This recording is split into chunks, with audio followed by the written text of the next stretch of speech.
why not wrap it up with some baseball? Astros, Angels in Game 2 of this 3-game set to end the year in 2016. And A.J. Hinch said of his players, there are a couple of guys in that dugout that are chasing some plateaus, chasing some big numbers. Jose Altuve, Carlos Correa, two of those guys hitting a 96 RBI. Both would like to get to 100.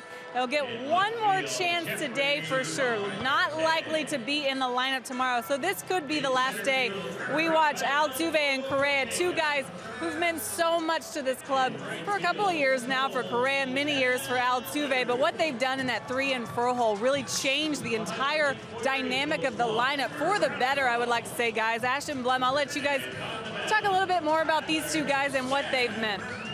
Yeah, Julia, there's no question about it. They are the heart and soul right now, and well, I guess when you talk Altuve, Blummer, you're talking about a guy who is nationally known, a guy who's already won a batting title, on the doorstep of winning another one. He's got a chance to drive in 100 runs.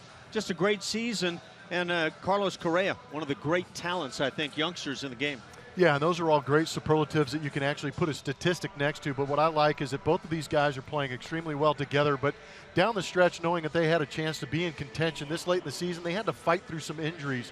And I think that sets a very good tone in the clubhouse, because it's one thing to be a superstar, but it's another thing to be in that clubhouse leading those guys. And now the Astros starting lineup presented by Southwest Airlines. George Springer, Yuli Gurriel, and Jose Altuve in the top 3 spots, followed by Carlos Correa, Evan Gattis, and Tyler White. Bottom 3, Teoscar Hernandez, Tony Kemp, and Jake Marisnick.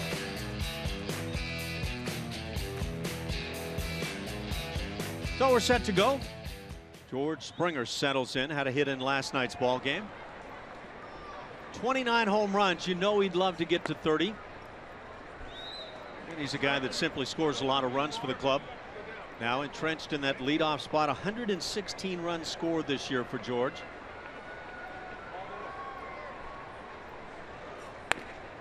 And a 2-0 count. 83 and 77, the Astros record coming in. They have struggled down the stretch here. There's no question about that. They've lost 2 straight. 6 out of 8 coming into play this evening. Hit to center field and hit hard. Back to make the play is Ortega. And the first out of the game comes on a line shot. Ball was hit well. Left-hander Tyler Skaggs going for these Los Angeles Angels of Anaheim. Has a very good fastball. You've seen a couple so far, averaging around 93 miles an hour with that heater. Only making his 10th start of the season. One of those youngsters coming back from injury, trying to get things straight. Also backs up that fastball, change-up, curveball. Yuli Gurriel at the plate in that 2 spot in the batting order this evening. Yuli takes a ball. Gurriel last night was 1 for 2. Of course, both of the ball clubs now using a lot of the guys from the bench, some of the youngsters trying to figure out maybe what you've got with some of the players. Ball and a strike. 1 out here in the first inning, just getting underway. Jose Altuve waiting on deck. He'll follow. Back on George Springer quickly, comes in with a 10-game hitting streak. So another one of the numbers he would like to continue to increase. 2 balls and a strike on Gurriel.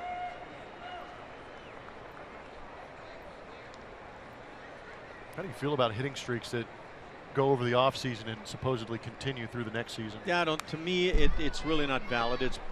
I don't know how you feel about it. What if somebody went after 56 by putting up 20 at the end of a season and then went 37 at the start of the next? Took a 4-month break and came back. Yeah. I don't know. That doesn't feel valid to me, but that's a valuable argument. I mean, a valid argument. 2-2, tap back toward the mound. Skaggs on it, takes his time and makes the play. 2 down in the first.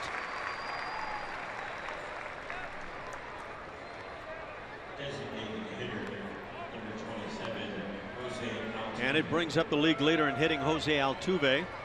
Jose hitting .337 as he comes into play. Dustin Pedroia second in the league at .321. Mookie Betts .319, another Boston Red Sox. David Ortiz at .316, as is Mike Trout, who is the DH tonight for the Angels. Infield fairly straight up. Second baseman Coward playing toward the bag as Altuve takes a strike.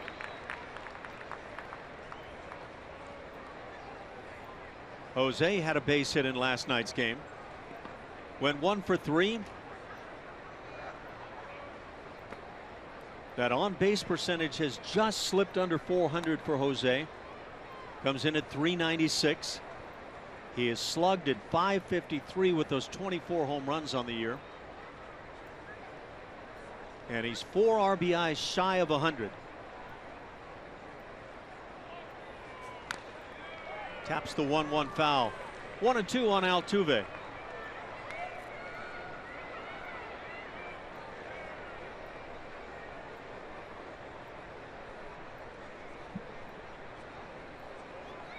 Altuve also 5th in the American League in OPS, the on base plus slugging, trailing Ortiz, Trout, Donaldson, and Cabrera.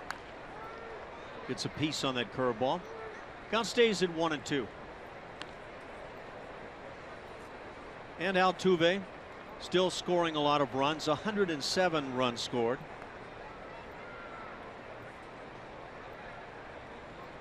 He's been among the leaders all season long in doubles. Altuve tied with Melky Cabrera, 3rd in the league. Hit to right field and dropping. That's a lead or make a first inning single for Altuve. Comes with 2 outs. And he is pretty well locked in now on that batting crown. But what Jose Altuve would love to do is to help the team win a couple of games. See the location on that pitch on the outer third on our MD Anderson strike zone. Altuve doing what he does, just goes with it. Finds some open turf out there. Drop that thing in for another hit.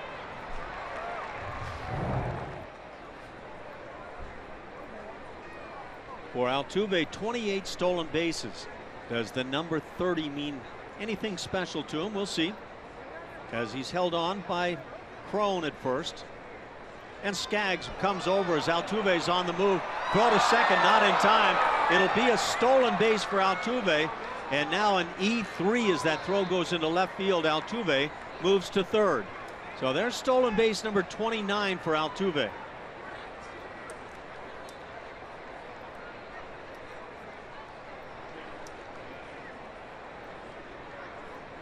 Tell you what, it'd be kind of cool if Altuve could get one more stolen base, get that 30th stolen base, and hit another home run and be a 25-30 guy. That ball just airmailed. Right. Go ahead. Well, I was going to say right over the base. Crone maybe is not so much at fault there as possibly Simmons, the shortstop. Carlos Correa swings through a fastball. In Simmons' defense, Correa's at the plate, maybe playing him a little bit to pull. Took him a while to get to second base, but Crone could have given him a chance to get to the bag. He just turned and burned. That's a good point. 0-1 on Correa, hitting .276. Does have 20 home runs. Takes close inside. There's a good look at it. Playing Correa to pull. That's a long way to go on that pickoff play. You can see he got a little bit of a late jump, but Crone just turned and fired without even giving Simmons a chance to get there.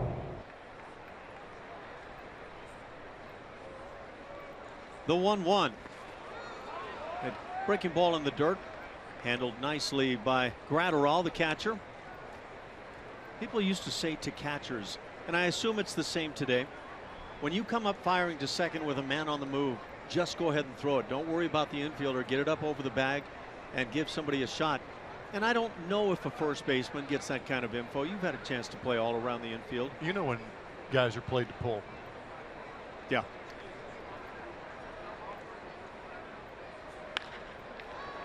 That's hit to right field. And deep down in the corner, over to make the play, Calhoun, and that'll do it for the Astros. They strand Altuve at 3rd base. Scoreless after a half.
My goodness, you want to get out there, Blummer? Yeah, that's Newport Harbor. That's a good place to stand up, paddle, and enjoy a jet ski.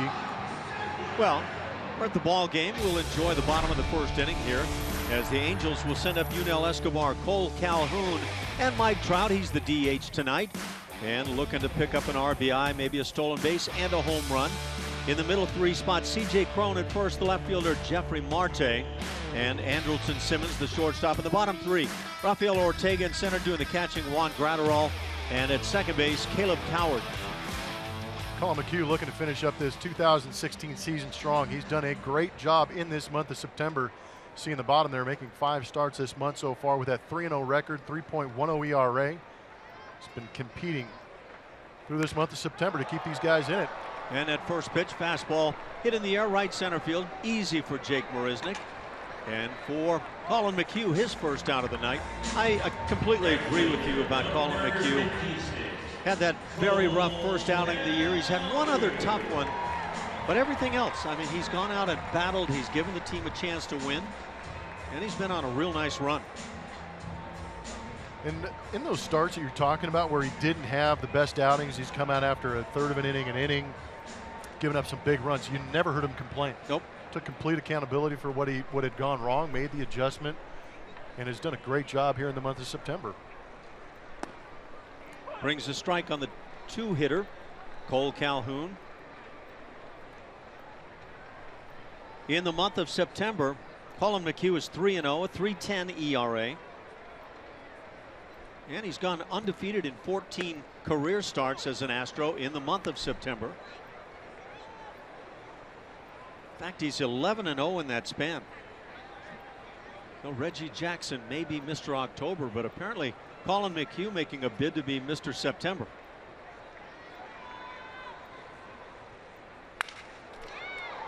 On a hop to second base. Kemp is there tonight. He makes the play in the second out here in the first inning. Our pitching performance is going to be powered by Kubota. A lot of what Ash was just talking about, that month of September for Colin McHugh, 5 starts in this month. And remember, up until this start for Colin McHugh, all of these games were in contention type situations. Big clutch outings for him to go out there and do a great job. But in those 4 starts, under 2 ERA, that's doing something right there, keeping his ball club in the game and allowing them to come back and win some of those ball games. And Mike Trout at the plate, the DH tonight. Also the DH last night. Picked up a couple of stolen bases in the first inning after drawing a walk. And you see the numbers, and it's pretty obvious what he would love to go out and get before this season is over. 1 more home run, another RBI, and 1 more stolen base for that matter. So many people feel that he is the elite player in all of Major League Baseball. Gets tied up on that fastball in as Correa makes the play, and a 1-2-3 first inning. So both teams go quietly in the first. We're scoreless.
Toyota, let's go places.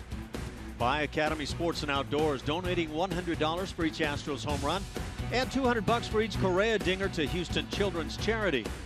And by Southwest Airlines, yes to low fares with nothing to hide. That's transparency.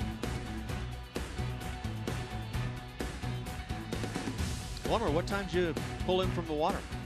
It was right around 10:30. It's a nice morning. Glide across the harbor, Balboa Island. That's a great place to go. Actually, in Christmas, because the houses on the harbor right there all get lit up, and then they have the Christmas boat parade all lit up. Kids love it. What time do you typically get out when you go surfing? After you drop the kids off at school. Oh, so you're talking 8:30, 9 o'clock. It's nice. It is nice. I haven't been out there recently. There's been a southwest swell that came in. It's a little too big for me. Evan Gattis at the plate. Has a ball and a strike. 32 home runs to lead the club for Evans. 70 RBIs.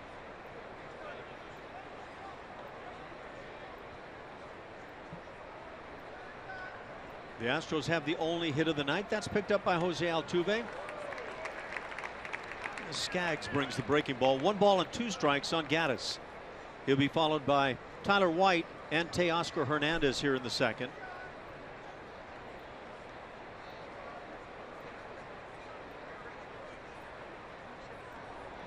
Evan Gattis did not play in last night's game.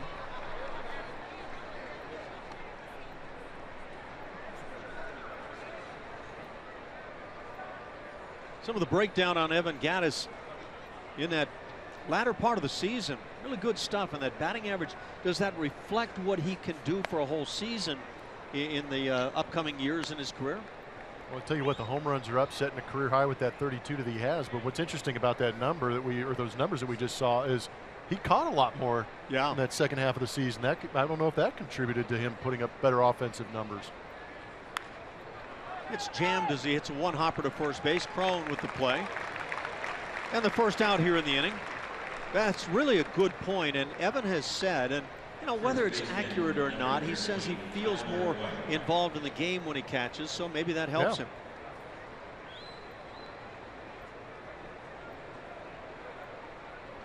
Tyler White at the plate, hitting .222. Had a hit in his lone at bat last night. 8 homers and 28 RBIs.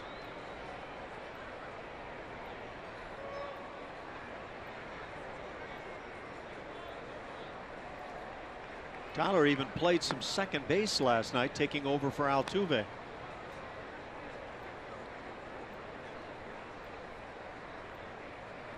Stuff doesn't go unnoticed.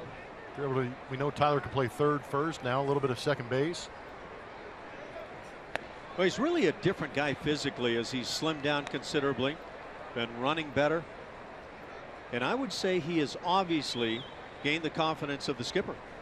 Getting a chance to swing the bat in big scenarios and to play second base. And to me, that says a lot.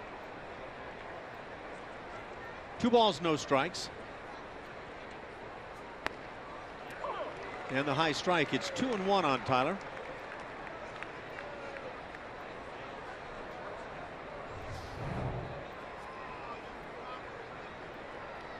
I'm not too sure about that strike right there. I know it's the end of the season, but you got to keep it within reason. He's checked in with Doug Harvey. He says that's easily a strike. Well, that was a way better pitch, wasn't it? Looked to me to be a good pitch. It's another one of those where catcher wasn't sitting there. Lance Barrett, the home plate umpire tonight. Yeah, I'd say that could be called a strike. Bob Davidson at first, Dale Scott, crew chief at second, down to third, Dan Iasanya. Well, it's kind of dusk right now, so it could, it makes it tough to see. Okay. We're dealing with shadows. It just happens to be a big one over the entire ballpark. Television just doesn't show it. It's that blind spot in the strike zone right there. Oh, man. 3-2 on Tyler White. 1 out here in the second. Teoscar Hernandez waits on deck. And the 1-out walk. So White aboard. 2017 Astros season tickets are on sale now. Enjoy some of the best seats at Minute Maid Park, save money, and get great benefits throughout the season. Visit astros.com/tickets or call 1-877-9-ASTROS.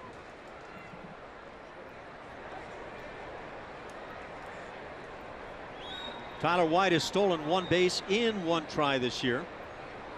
He's held on by Crone at first as Skaggs works from the stretch. And that fastball runs up and in. Almost gets a piece of Teoscar.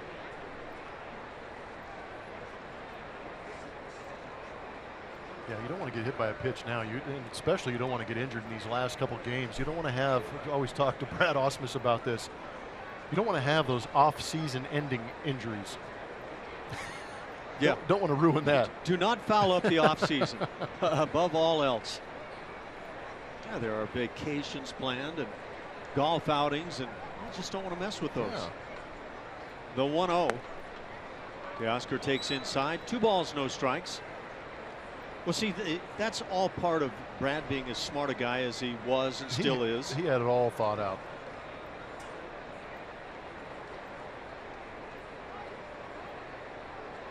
Four home runs on the year for Teoscar. He has scored 15 runs while driving in 10. And that is well within the zone compared to that pitch to Tyler White. I'm going to say that high fastball seems to be the pitch right now for Tyler Skaggs. You have a problem at the end of the season, and an umpire maybe saying to both ball clubs, hey, swing the bat a little bit. I'm going to be a little liberal with the strike zone. Line drive. That's a solid hit into left center field. It'll drop. Cut off by Marte in left. Into second base is Teoscar, and he is tagged out. Now, that was not a good idea to try to stretch for the double there. And that's the second out of the inning as Tyler White scoots into third base.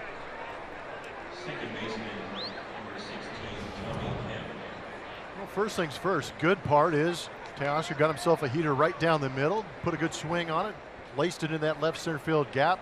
Marte did a good job of hustling over there to cut that ball off. In doing so, knew he didn't have a chance at third base, so just fired it back into second base to keep the runner at first. But Teoscar, with the entire play in front of him, decided to challenge the throw. Like the first inning, when Altuve reached third base with 2 outs, now Tyler White 90 feet away.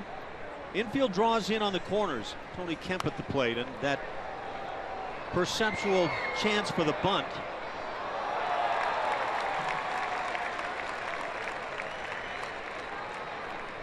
Oh, and 1 on Tony. Does have a home run in the big leagues. Hit it at Minute Maid Park and showed some pretty good power to right field.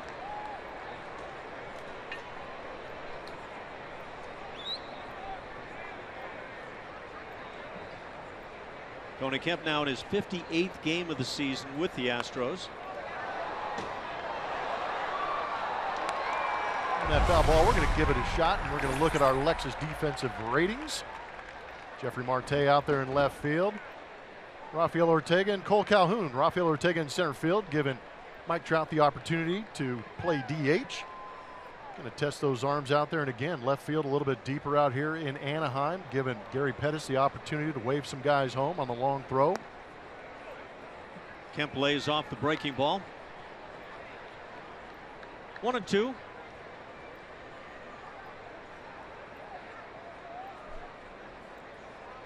And sometimes you get in this stage of the season, coaches might be a little more willing to send some guys. Kemp stays on the breaking ball and fouls it left side. Yeah, we kind of joke about it being similar to spring training games here towards the end of the season, but there is a lot of evaluation going on. Yeah. We saw it last night with some guys being shuffled in and out of the lineups for both teams, but this is a real opportunity on the big league level to see what these guys can do. About the 5th, 6th inning last night turned into a spring training game. Score kind of encouraged that. Yeah, it did. The Angels wound up winning it 7-1.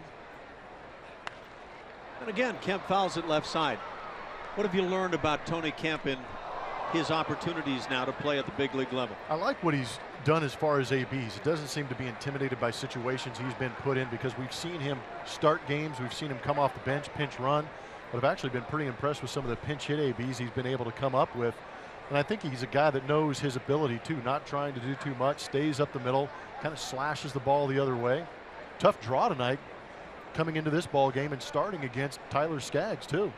I wonder if there's any intent there for A.J. Hinch to learn something about Kemp against the left-handers. And I think what we've seen to this point is he stays in there. He will make contact a good percentage of the time.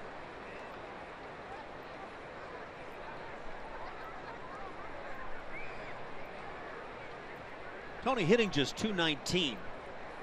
But to the eye, it's looked better than that because he's made some outs with some solidly hit line drives. Stays on that breaking ball from the left-hander as the count runs to 3-2.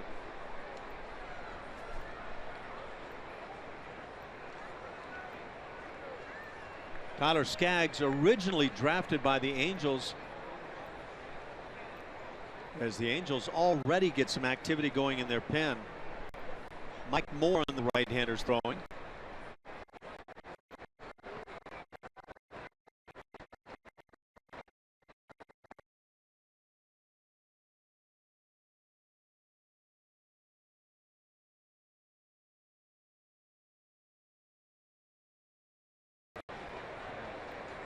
And that was a pretty solid at bat by Tony Kemp.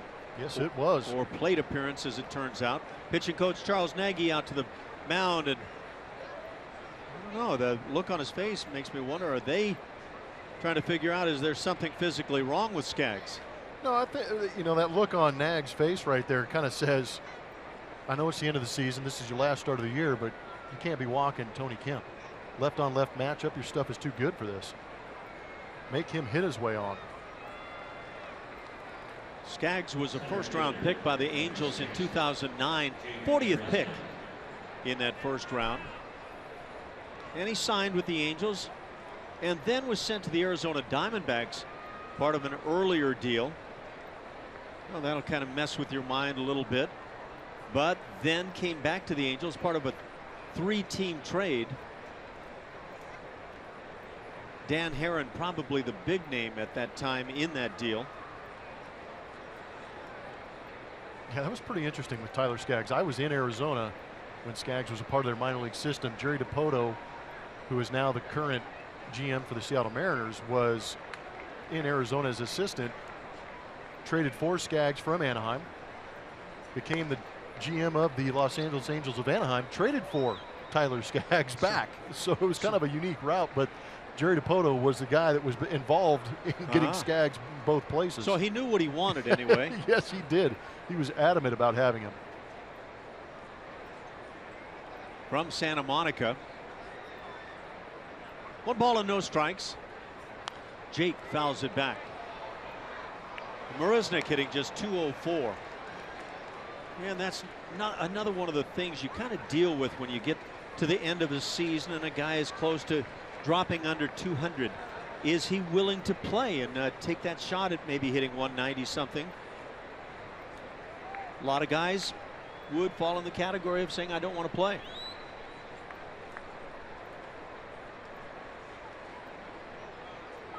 Ball and a strike on Jake. Under the knees. Gratterall asked for the appeal down at first base. Mentioned the Astros with 83 wins. The Angels 73 wins on their season. And they've played good baseball in recent times. They've won 4 straight. They've won 8 of 9. Fastball drilled into left field. That scores White easily. Game's first run, 1-0. Kemp stops at second base. And so Jake Marisnick comes through with the solid RBI single.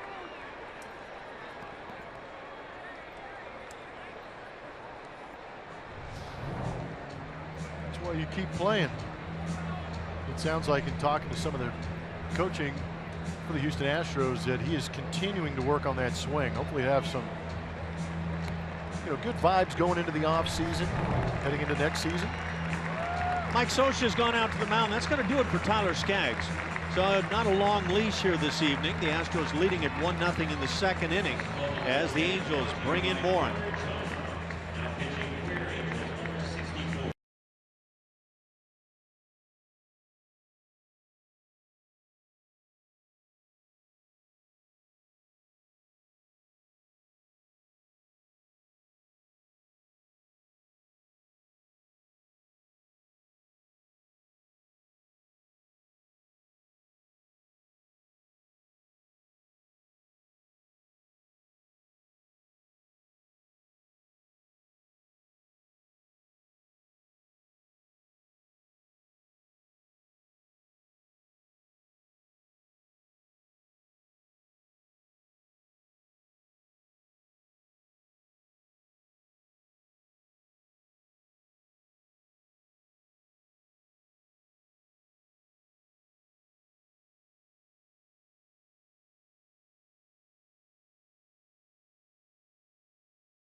With an RBI single.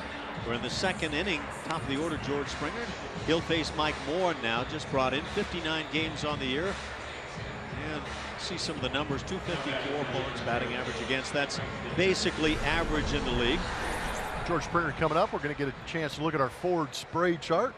Since September 20th, his hit spray chart, he is going all over the place. We talked about how well he's doing. He's even getting hits in foul territory.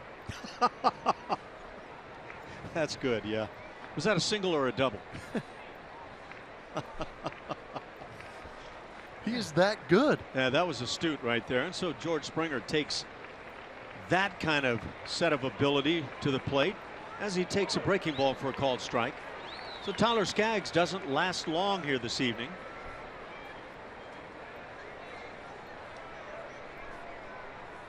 .261 that batting average for George. Line to center field in the first inning against Skaggs. And again, Springer comes in with a 10-game hitting streak.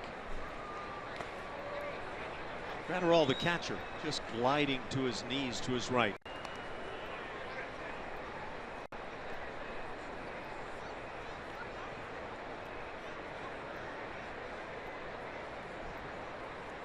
Mike Morin, drafted by the Angels, 13th rounder in 2012.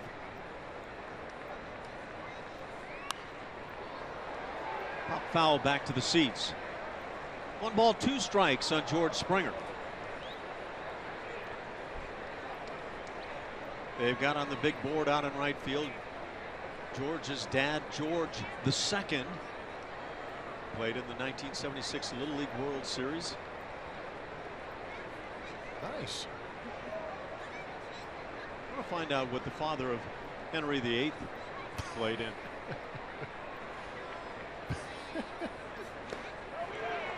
And Springer down on strikes. That'll do it as Morin comes in and shuts things down. But the Astros in the second inning get a run and they leave a pair. 1-0 Houston.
Fans, don't forget, we love showing your comments and reactions from Twitter during the telecast, so be sure to mention Root Sports SW in your tweets for the best chance to see them on air.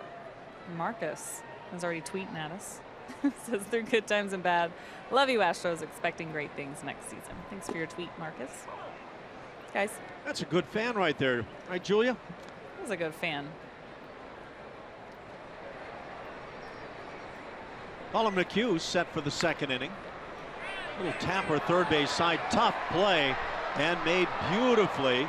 And Tyler White even backs it up nicely. Gurriel has shown an ability to come and get the baseball and throw on the run. I like that he went after it with the glove too. Didn't try and go bare hand on it. It's a much more sure play when you go after with the glove hand, but it might have something to do with the knowledge of the base runner and C.J. Cron, not one of the speedier guys. It's a good look at him going at it with the glove on our Super Mode, brought to you by Mattress Firm and the hose to finish it off. It's one of the things I completely feel the same way about, and really glad to see the glove used there. First out to start the inning, as it brings up the 5-hitter left fielder Jeffrey Marte. Homered in last night's game, number 14 on his season.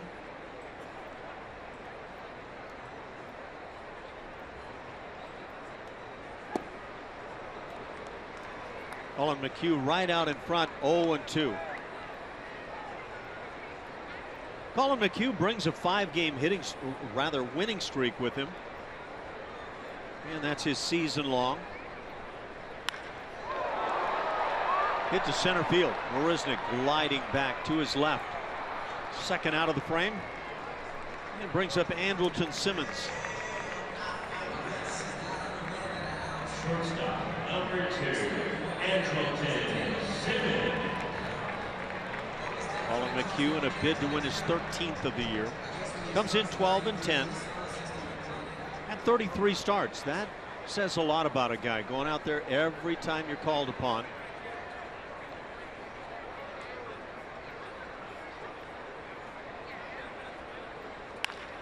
Ground ball hit to short.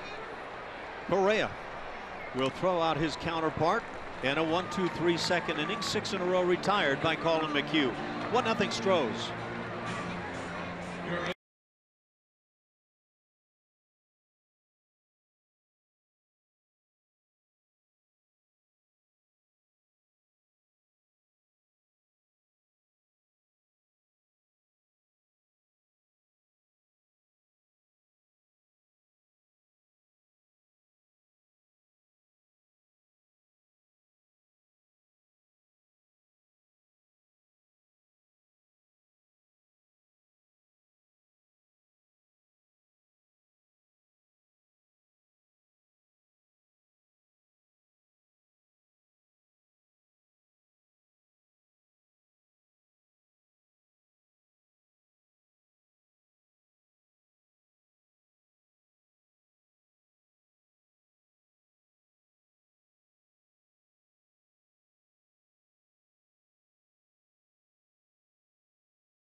Nothing over the Angels. Tonight's fan cam is brought to you by GulloAuto.com. Some Astro fans in attendance. Rabid Astro fans in attendance. Good to see the young and old out here cheering on their Astros. Who'd you call old? You? Okay. I'm just kidding. Just wanted to get it straight. That's all. Third pitcher of the night for these Angels, Mike Scioscia, is going to apparently turn to the pen all evening long. A.J. Octor is that pitcher, 28-year-old righty. Yeah, you better be ready in that Angel bullpen, huh? Get those appearances up, get those games pitched, arbitration numbers. Octor's going to come at you with a fastball, changeup, slider. So if game 161 looks like this, game 162 has a chance of being just more of the same, I would imagine. Oh, you can't wait. I can hear the excitement in your voice. See, you read me like a book now. Hit down the line, and that's in for extra bases. Yuli Gurriel has himself a double, and now is not going to stop at second base, or is he? He will pull up. It'll be a leadoff double for Gurriel. Good aggressive hitting by Yuli.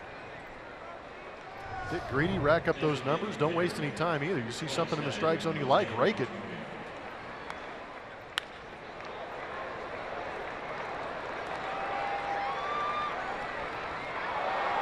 Just gets away from Marte. Tricky corners out here in Anaheim, much like Dodger Stadium too, kind of the rounded edges in the outfield. Well, Gurriel aboard at second. Nobody out. Jose Altuve at the plate. He's 1 for 1.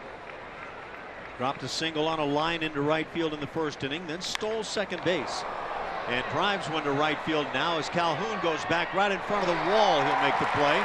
Tagging at second, Gurriel. He moves to third on out number 1. Altuve stings it, comes up empty. And we check in with Julia. Thanks, Ash. As Carlos Correa comes up here, it's our Toyota time to play, looking at Correa's defense, actually. This is what he feels was his best part of the game this season, where he did the most improving. Really proud of himself when it comes to the defensive side of the ball. And I'll say that the entire Astros team had to agree, made some incredible plays out there. As far as offense goes, though, he said, just okay for me. He felt like last year was a little bit better and has a lot of things to work on. A.J. Hinch said one of those things, maybe just managing workload for him, as he is still young, still trying to learn his way into the big leagues, this being his first full year in the big leagues. Also, guys, this guy played, he was never at 100% all year long. There were little things he was dealing with, things we'll never, ever know about. He didn't even like talking about the shoulder injury that we all saw just a few weeks ago, and that's just one of the things he played through this year, just really gutting it out and trying to help his team win, guys. All good points, Julia. Thank you. As the infield draws in now with 1 out. Carlos Correa waves through the off-speed pitch. 93 RBIs as a shortstop this year, and that's a single-season club record for the Astros. Previously, Miguel Tejada, Blummer's great teammate, had the record 86 that came in 2009. Correa leads American League shortstops in walks. Hits one on a hop to second with that infield in. No chance for Gurriel. And so that's the second out here in the inning. Gurriel remains at third base. 2 outs as Evan Gattis comes to the plate. Both Altuve and Correa with RBI opportunities to try and add to the already impressive numbers they have. Don't come through. And you wonder if A.J. Hinch might, at some point here, mid-game or so, say that's enough. You guys have played your hearts out all year long, but we'll see. As the infield now goes back, Evan Gattis grounded out to first base as he led off the second. 1 ball, no strikes. Both bullpens quiet for the moment.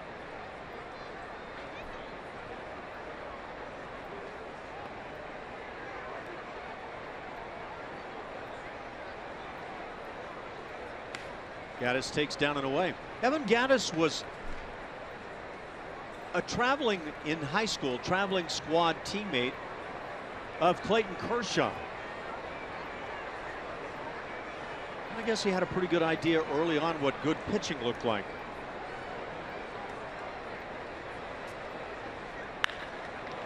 Drilled foul on the left side. Get yourselves ready down there. Traveling team must have been all right.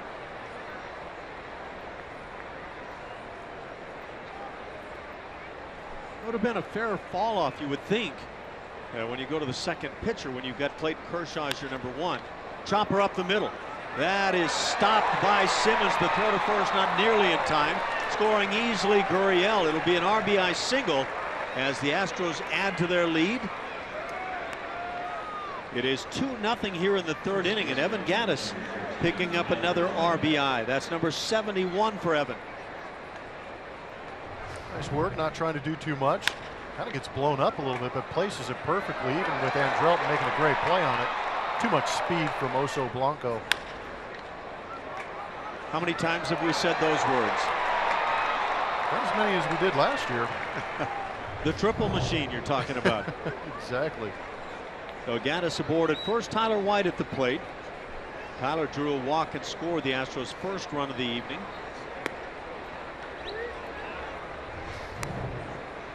Andrelton Simmons, one of the truly slick fielding shortstops in the game. Gave it a good effort, just had to go too far to get that one.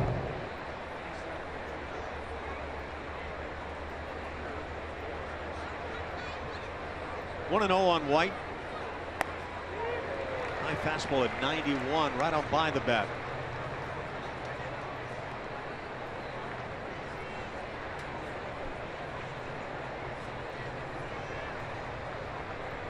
Following last year, fans voted Tyler White as the best offensive minor leaguer.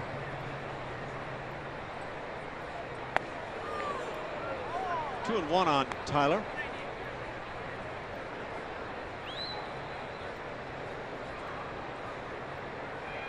Hasn't had a lot of outings against the Angels, but when he has played, he has really swung the bat well, hitting .429 against them lifetime with a home run and a double mixed in.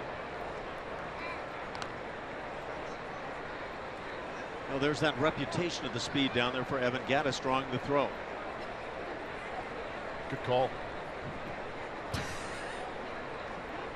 Gaddis looking to get that first one of the season. Well, he doesn't want to expend all the running game early on.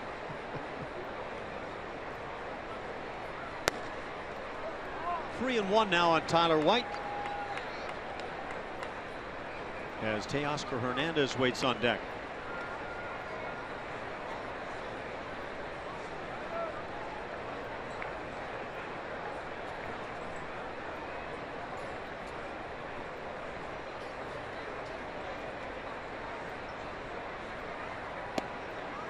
Just under the knees. So Tyler draws his second walk of the evening. That'll put runners at first and second and bring up Teoscar Hernandez. Left fielder, number 35, Teoscar Hernandez. Hernandez had a base hit, but he tried to stretch it into a double in the second inning, was gunned down at the bag at second. Jeffrey Marte picking up that outfield assist. A.J. Octor, the right-hander, in his first inning of work, brings a slider and a good one.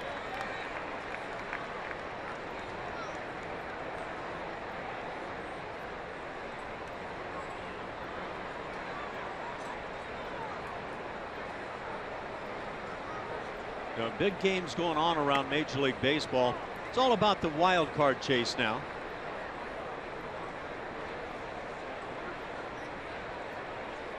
Baltimore starts the day with a game lead over the Toronto Blue Jays. So Baltimore at the start of play today in that #1 wild card spot, followed by Toronto. Detroit just a half a game back. Shallow into center field. Ortega will make the catch, and that'll do it. Hernandez flies out to end the third, but the Astros pick up a run. They lead it 2-0.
Chevy Stroh poll. Make sure to head over to Root Sports SW on Twitter so you can vote in our poll in today's question. Who is the Astros' top defensive player of 2016? Is it Jose Altuve, Carlos Correa, George Springer, Jake Marisnick?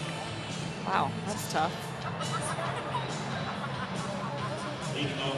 Guys, who would you vote for?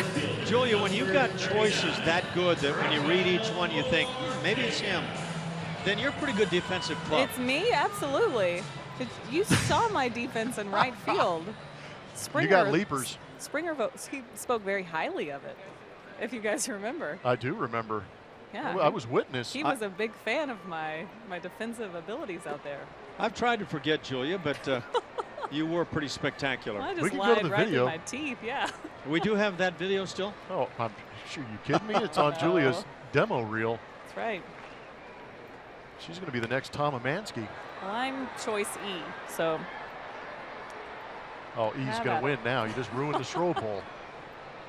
You know, the Astros defensively, much of the year, they've been the leading club in terms of fielding percentage, and they are still #1 right now in the American League in fielding percentage.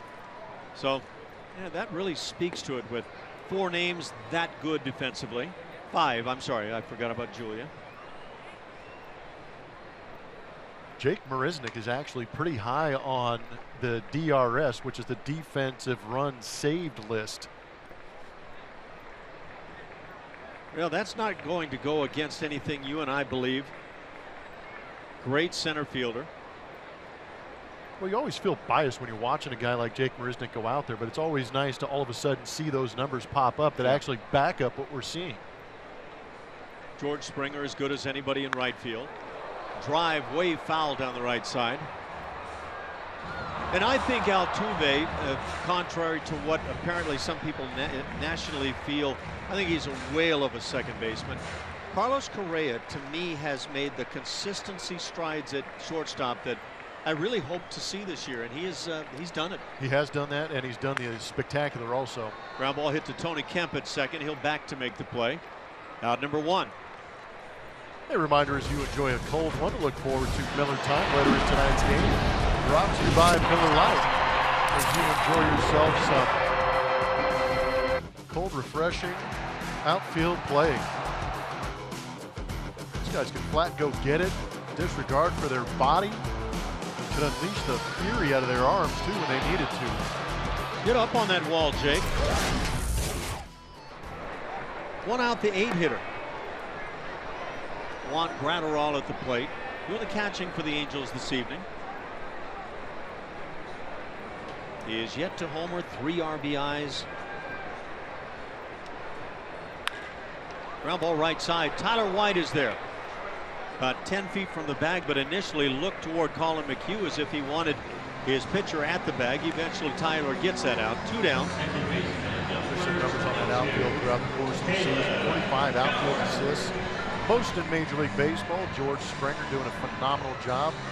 12 assists on his season. And Jake Marisnick, 8 assists. But word is getting around that you cannot run on these guys. They are very athletic, very aggressive to the baseball, which allows them the opportunity to show off that arm and get some of those assists. It's the 9 spot now. Caleb Coward at the plate takes a strike.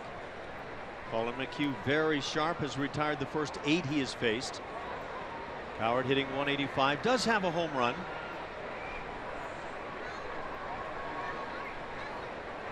Shift on in the infield, and maybe takes a shot toward left.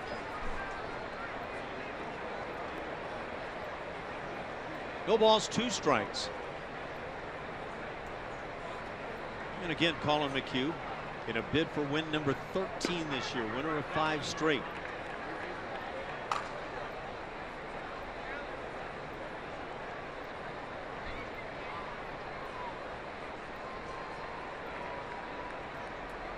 Talking about the 11 consecutive September wins for Colin McHugh. Randy Johnson, you may remember him, had 19 consecutive wins in the month of September between 93 and 99.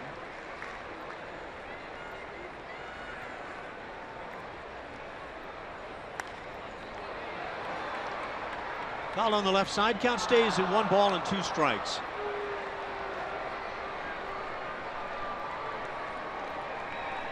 Ideal weather for a ball game this evening. It is pretty good, isn't it? Back in Houston, the evenings in Houston right now are great. You know, they're just talking about the evenings starting to cool here now, and I know you guys had some really hot weather. Hit to center field. Easy for Jake. Gliding to his left, he makes the play. 9 up, 9 retired by Colin McHugh as he gets through 3, leading it 2-0.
Your holiday party with elegant spaces, high-end entertainment, and great pricing for every type of event at Minute Maid Park. Get a 50% room rental discount and a 10% food and beverage discount on select dates. Visit astros.com/party at the park or call 713-259-8800. Ash? Thank you, Julia. Tony Kemp leads it off. Kemp in the 8th spot for the Astros. Drew a walk in the 2nd inning. 0 for his last 11 with the bat. I'm wondering about Julia Morales right now. Julia, can you hear us? Yes. As the ground ball goes foul. What has been your highlight moment of the season that has involved you? I'm not talking about some big home run for an Astros player. What's been your highlight moment of the year? What have I done this year? Well, you've been up on the wall in right field in Arlington. Right. Making some brilliant catches. I had. You just threw me on the spot like this. Hang on, let's think. Did I eat something fantastic? It might have been that Fruit Loop encrusted hot dog you ate in Cleveland. I did. That was impressive. During the rain delay? Yeah. Yep. Yes, that's up there. I don't know. You were going to take batting practice here in Anaheim. Is that going to happen? I'm not sure. Tomorrow, things happen very quickly on the last day of the season. I don't even know if the grounds crew is going to show up, but. Do they need one out here? Right? It's gorgeous. Let me think. It's been a really fun year, and it happened fast. When these. Hit to center field. Ortega's there to make the play. 1 up, 1 down here in the 4th. Julia, don't let me cut you off. Well, I was going to say, when this team started playing really well, end of May, June, July, I don't know what it felt to you guys. I just felt like those months flew by as we were having so much fun watching them play such great baseball during that time. So, and then all of a sudden we look up and it's the end of September, and here we are in October. It's wild how that happens with baseball season, but it's been a lot of fun. Yeah, October 1st, hard to believe. Jake Marisnick stands in and takes the ball. Jake is 1 for 1 tonight, driving in a run with a base hit in the 2nd inning. Julia gets involved in so many fun moments before the ball games and interviews and all that sort of thing.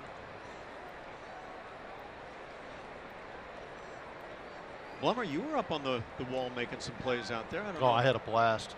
That was so much fun getting down on the field again.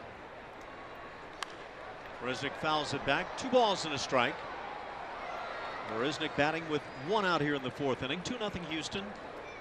The Astros with the only 5 hits on the evening. Teoscar Hernandez and Tony Kemp talk things over. A couple of guys trying to make an impression.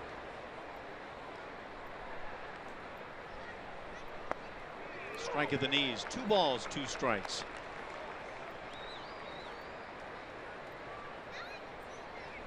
What young players this year, Blummer, have made impressions that have a chance to really help them toward next year? Alex Bregman. Yeah, the guy's pretty good. No question. I was a little disappointed to see him get hurt just because you wanted to see how he would finish out the season, but it's going to be a lot of fun knowing that the Astros have Correa, Altuve, Bregman in their infield. That is a beautiful thing. And I wonder if in the offseason that maybe they ask Gurriel to maybe work on a little bit of first base. Yeah. Because I wouldn't be upset.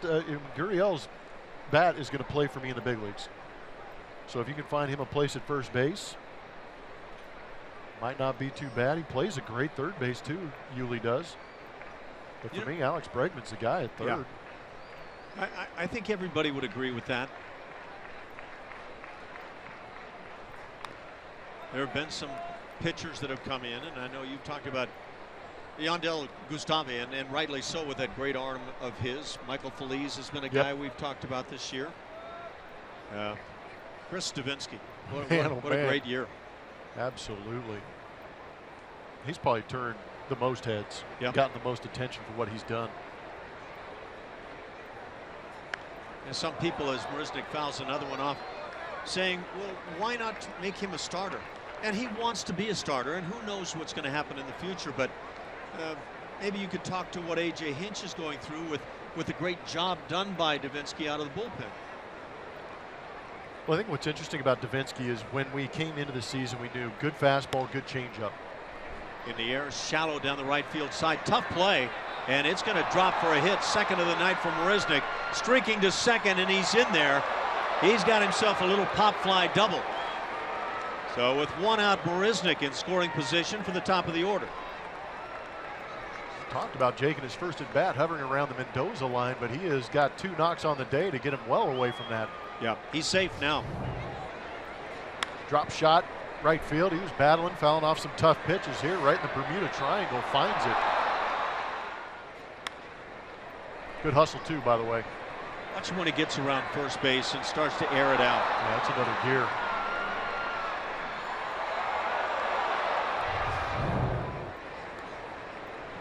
Marisnick with the 1 out double. And now George Springer. He is lined to center and struck out. 0 for 2 on the night for George. I'm back to what I was getting to about Davinsky. We knew good fastball, 94 miles an hour with a great changeup. That delivery is deceptive with that. But I think throughout the course of the season, Brent Strom has actually worked a slider into that mix, maybe even a little bit of a curveball for Davinsky, and that's what would make him appealing as a starter, being able to have those 3-4 pitches to come out there and face those lineups 3 times. Yeah, I was thinking about AJ, and you know, some people saying, well, why isn't he a starter?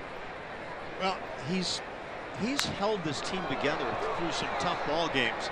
Drive to right field. Calhoun to his left to make the play. Fires back in. Jake Marisnick into third base with 2 outs. The Astros have had some runners at third tonight. But yeah, his name needs to be in this conversation, doesn't it? Yes. 43 games in relief with a 1.61 ERA. No disrespect to a lot of those guys out there doing some damage. I mean, Gary Sanchez obviously is the Johnny on the spot right now with the stuff he's been doing in 52 games with 20 bombs. Michael Fulmer should get a bulk of those votes, but Devo needs some definite consideration. Totally agree. And I don't know nationally if he's gained a whole lot of traction. Has Sanchez played enough games to really be the Rookie of the Year? I don't know. Well, there's been precedent already set. Can't remember if it was Willie McCovey, Willie Mays. Somebody, one of these guys actually won a Rookie of the Year, only played in 56, 57 games. Yeah, and I think we'd have to sit down and see who were some of the other rookies and what kind of years did they have and that sort of thing. There's no question Sanchez has been a dominant force since becoming the catcher for the Yankees. Yuli Gurriel at the plate. Astros with 2 outs trying to add to this 2-0 lead. I just think the value that Davinsky has brought in that role he's been in is a lot better than maybe a lot of people perceive.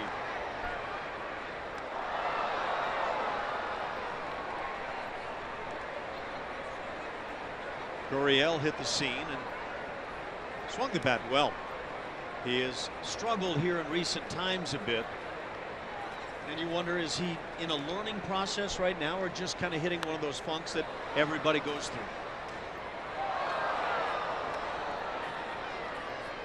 Because one thing's certain about this game, regardless of how good you may be with the bat, you're going to struggle. You are going to struggle. Teams are going to make adjustments to you. There's so many advanced scouts out there trying to figure out how to get you out. It's how you adjust. 3 balls, 2 strikes. Altuve waiting on deck. I think that international experience for Gurriel is going to really help him make those adjustments.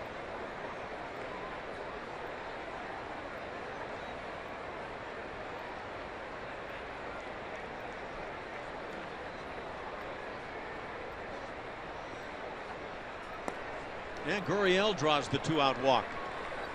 That'll put him at first. So runners at the corners. And Jose Altuve has a chance to pick up one of those coveted RBIs right about now.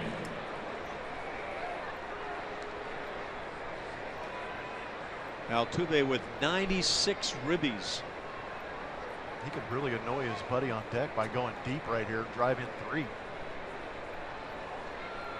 Or he could get on base and enable Correa to have a shot to get 4 ribbies and get to 100. Which way do you want to play that? I'm selfish. And I think that'll win out when the whole thing plays out. Altuve takes below the knees.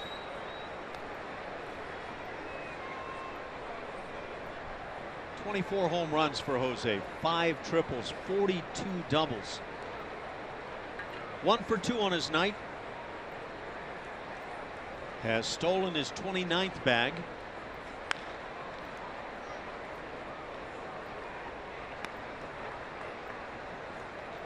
Ball and a strike. The Astros, by the way, 3rd in the league with now 100 stolen bases. Probably one number of concern. 44 caught stealings for the club.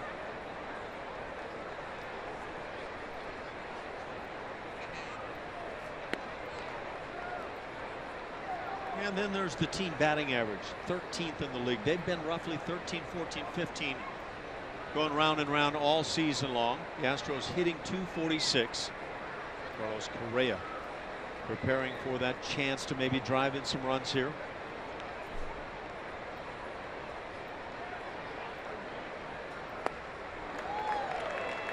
Might have gotten a pitch to hit off speed at 82. 2-2 the count. Pulled the string on him.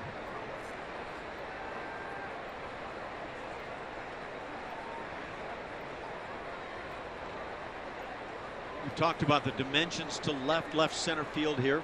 It's tough. Right-hand hitters really have to drive the baseball.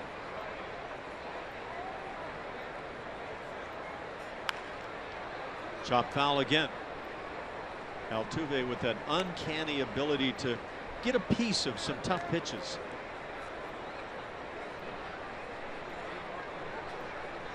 There it is out in not even quite left center field. That little angle right there just to the left of straightaway left field. It's a big yard.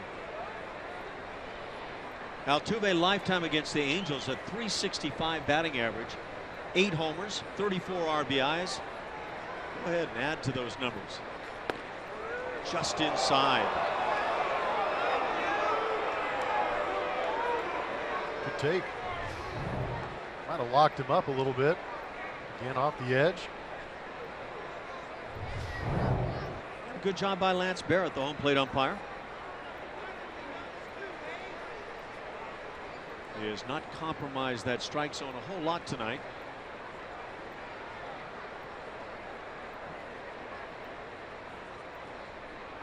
Runner goes from first. Pitch up and in. Altuve draws the walk. And that will load him up for Carlos Correa. You called it. Well, now the shot, and you wonder, does Carlos go ahead and just loosen up all the hinges and let it fly?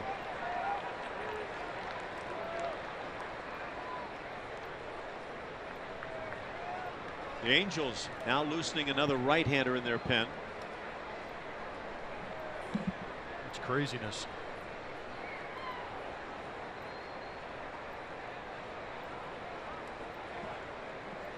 Well, Carlos Correa gets that chance for a big swing.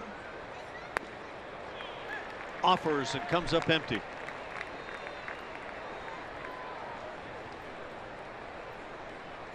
.275 that batting average. 20 long balls, 96 RBIs.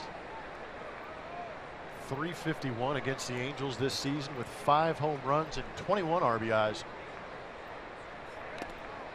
And now 0-2 the count. One of those home runs, a 13th inning pinch hit 3-run dinger that helped the Astros win a game. And that was it. That was a big one too. Well, the guys in the truck are just all over it, aren't they? They know what's going on. Helping the Astros to an 11-game win streak against the Angels earlier this season. Carlos lays off. The Astros have 5 grand slams this year. George Springer has 3 of those. That's some selfish play, don't you think? It's good to be selfish. Certainly is. Colby Rasmus and Carlos Gomez the others. And the last coming on July 17th.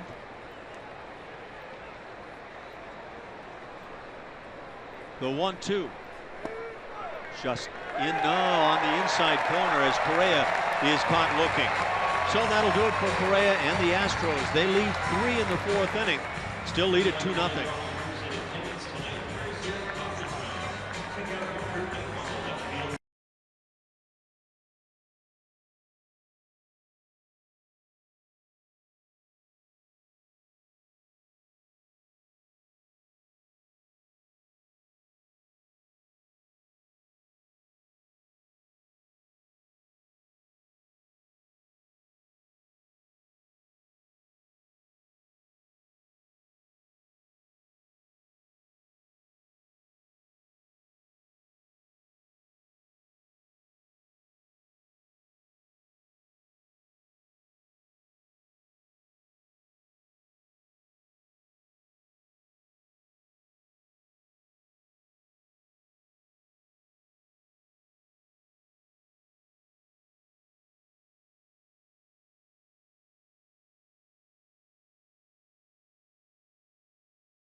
Nothing Astros, and time to name that Astro, brought to you by your local Honda dealer. We give you clues and then you tweet at Root Sports SW with your best guess. Played from 1990 to 93 with the Astros. He finished his career in San Diego and he was a College World Series winner with Stanford.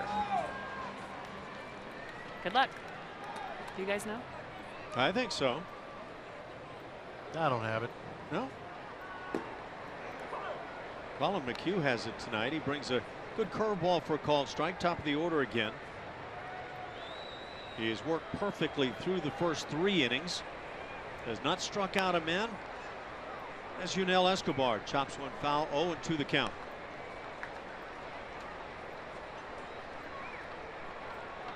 Escobar flied to center field in the first. He's had a really good year with the bat. Hitting .307. It's tied up as he pops one foul down the right side, and that'll slice to the seats.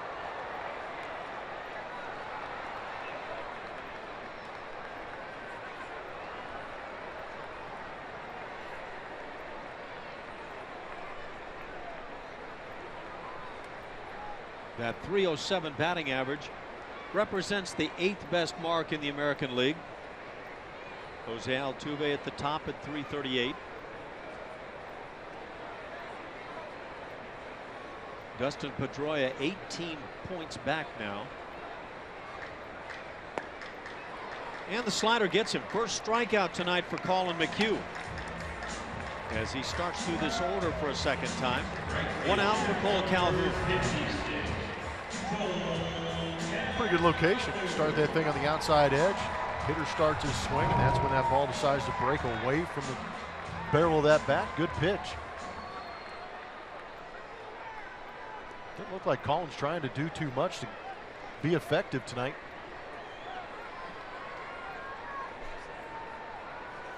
Calhoun grounded out to Tony Kemp in the first.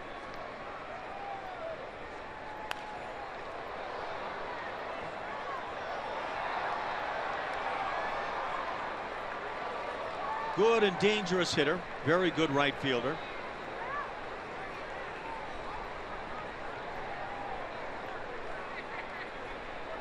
No balls and a strike. Shift on in the infield.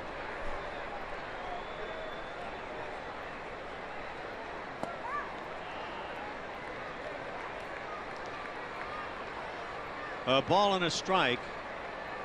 Calhoun has 5 lifetime home runs against Houston pitching.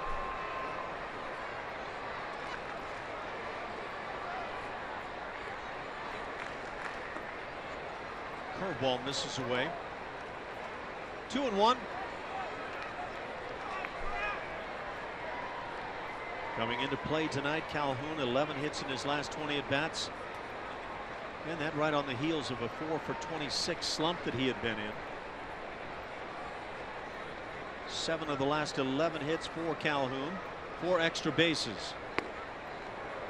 Well spotted with that fastball. 2-2 the count.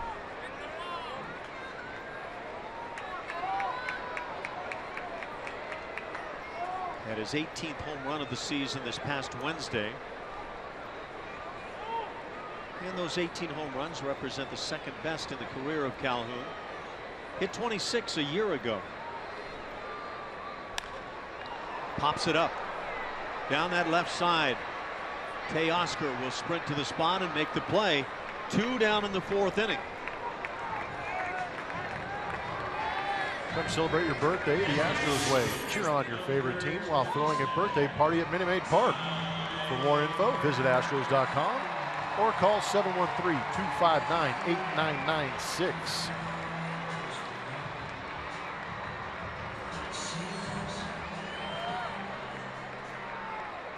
And it brings up Mike Trout. Got jammed and grounded out to shortstop to end the 1st inning.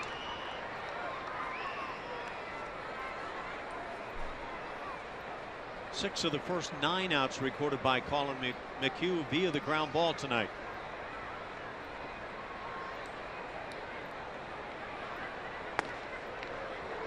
Little run on that fastball. It's 2 balls, no strikes.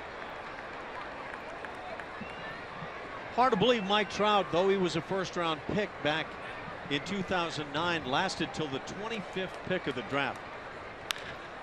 Hits one sharply, but right to Gurriel. In the dirt, dug out by Tyler White, and that keeps things going. A 1-2-3 4th inning, 12 in a row retired by Colin McHugh. 2-0 Houston.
Yes to low fares with nothing to hide. That's transparency. And by HEB. No store does more than my HEB.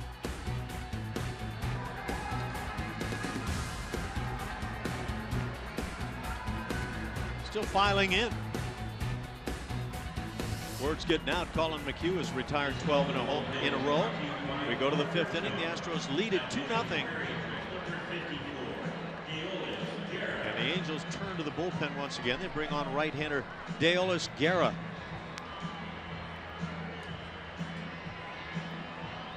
Love September. Plenty of arms out there getting loose for Mike Scioscia today.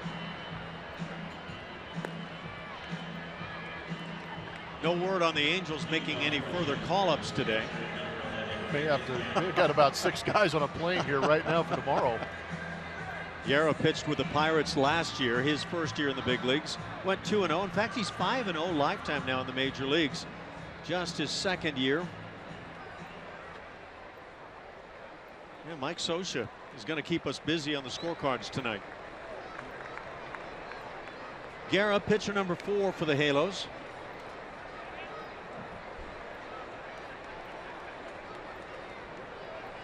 One of the many, many fine Venezuelan players. Brings a pitch outside as Evan Gattis will lead it off. Gattis 1 for 2 tonight. His 1 hit, driving in a run, a chopper up the middle. Andrelton Simmons tried to pick him in the 4th inning. Popped up back of shortstop. Simmons backs onto the outfield grass. Here's out number 1, and again to Julia we go. Ash, you were talking about Tyler White in September and how the swing looked so much better. When you look back on his season and you talk to him about it, you know, he thinks back to making the team out of spring training and it being one of the greatest days of his life. He's always been told he wasn't good enough back into his high school and college days. And so that was such a huge moment in his life. But when he got up here, had a little bit of success, but once he hit that adversity for the very first time, learned a ton about himself. He was talking about how mentally strong you have to be at this level, how it's the hardest thing you'll ever do, things you can't really prepare for, and that you learn about yourself. And for him to go down, being back in AAA was really tough at times, and just trying to focus in on just getting better and not worry about what you did wrong and what happened while you were up there. It was more about how to get back up there, and that was really hard for him. But he said that was so huge for him as a baseball player and as a person. And for him to lose 20 pounds at this point of the year, he's feeling absolutely great going into the offseason. So much for him to take with him in this final month of the season. And Julia, to that point, I think Tyler White had one of those years that not many other guys can ever relate to, being the player of the week in the American League week 1. And then suddenly you're sent back to the minor leagues and you're trying to figure out, will I ever get back to the big leagues again? That's got to be really tough. I think for him, like you said, how fast it happened and how well he did so quickly out of the gate. And it was almost we saw the home runs early for him, and that really wasn't who we thought he was. That's not what we had heard. You know, he'd worked on it in winter ball and started hitting more home runs there. And for him to keep up that pace, it was almost impossible at the time. And so I think he found himself trying a little bit too hard, and then he found himself getting away from who he was and how he got to this point. So and it was hard. And like you said, going back to AAA and putting it all together so quickly is not as easy as you think it would be, just because of the frustration and the disappointment that you have for being optioned, for having that conversation with the skipper. But for him to put it together by the end of the year and really work hard on himself. I mentioned the 20 pounds and just full, you know, to not do it just on the field, but personally too. He's feeling much better about where he is. And in Tyler White, you're talking about a guy that was not a #1 pick. He was a 33rd rounder. So it hasn't come easy. And then you get that great taste of success the first week of the season. And then it goes cold on you. And you realize it really is a tough game.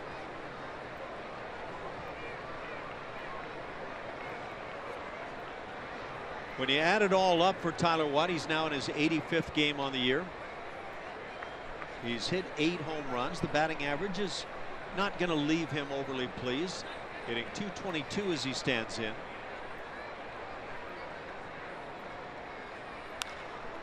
Stays alive, fouling another pitch off. 2-2 the count. We're in the 5th inning. 2-0 Houston. When you initially got called up, did you get sent back down? No, but it was humbling nonetheless. It was a sit-down job. It was back in the day when prospects didn't necessarily come in and play. Stayed for 3 months, played very little, lost all confidence after getting a hit and an RBI in my first major league at bat, and with the Indians winning a ball game, which was not an everyday occurrence for the Indians back there. And then I went and sat, and yeah, it was it really did a job on my confidence. I'll say that. The next year started in the minor leagues, and then the same scenario came about. So yeah, I think those early days, if you sit a lot, you can just lose so much in terms of confidence. Now, you got a chance to play more when you came up, right? Yeah, I came up due to an injury to Cabrera, our shortstop, Orlando Cabrera, and got a chance to play about 60 games my first season. But I was one of the lucky few that never got sent down to the minor leagues until I retired. Soft liner hit to shortstop. White retired. So you never got sent down, so you don't know the joys of that one. No, I had several rehab assignments as far as injuries are concerned, but I lucked out. Yeah, the path is different for just about everybody. Shoot, Mike Trout. He came up for a little while, got sent back to the minor leagues, and eventually came back. His first stint in the big leagues wasn't exactly glorious. Look, it happened for Mickey Mantle. I believe Willie Mays, the same story. There's plenty of those stories. And you can just imagine, even with those great name players, that somebody or some large group of people said, I knew it, this guy's not as good as everybody thought. Now you can't keep his jersey on the pro shop floor. You got Albert Pujols there, who's apparently not going to play in this 3-game series, but boy, he's put up great numbers again. Right on the hands of Teoscar. 1 ball, 1 strike.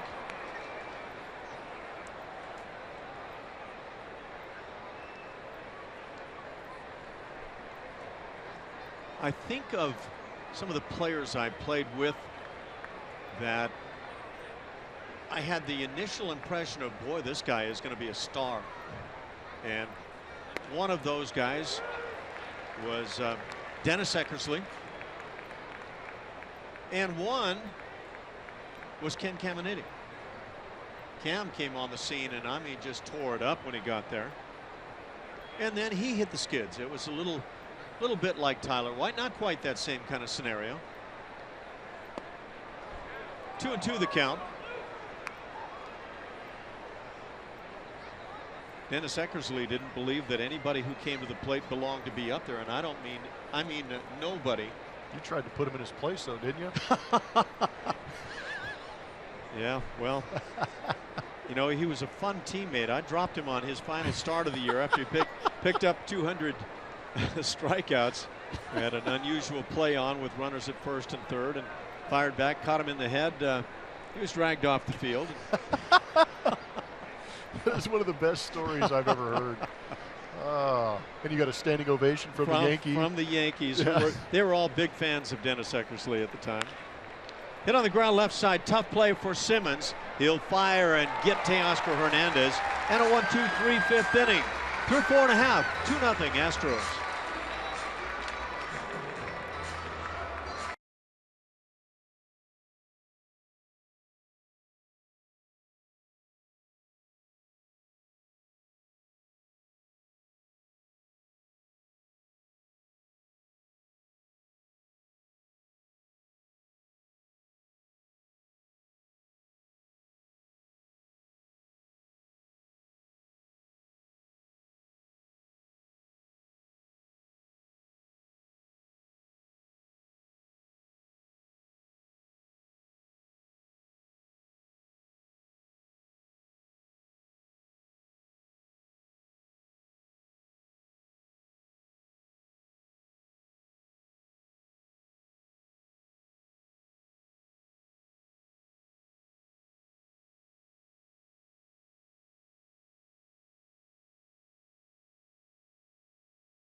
fifth at the big A.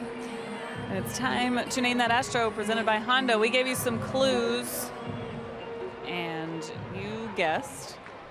I'm not sure how many people guessed correctly. I didn't really check my Twitter. Alasuna is our Astro today. I saw another former Astro earlier. Joe Sambito and I rode the elevator together. Ooh. Had good convos about Alan Ashby. Wow, way to go, Julia. Joe Sambito was one heck of a left-handed pitcher. And arm went south on him a little bit, and he kept battling. Great teammate, wonderful guy. He was talking very highly of the 1980 team in that elevator ride. Yeah, that 1980 team, we lost. We wound up winning the division, or however that worked back then, and eventually were beaten by the Phillies to go to the World Series in a series that we thought we had all but put in our back pocket. But that team, by the following year, had J.R. Richard DL'd for a long time with that very untimely stroke. Joe Sambito was lost. We lost Dickie Thon shortly thereafter. And so a lot of great talent that wound up on the DL. And this ground ball hit to third. What are they going to call this? It is Bob Davison down at first base called it a foul ball off the front foot of C.J. Cron. okay. It's good to see Bach and Bob in on the action. There he is. Get a look at it from the side. Right off that front foot. Well, it turns out to be a correct call. It's 3 balls and 2 strikes on C.J. Cron, the cleanup man. The Angels threw 4 innings without a base runner against Colin McHugh.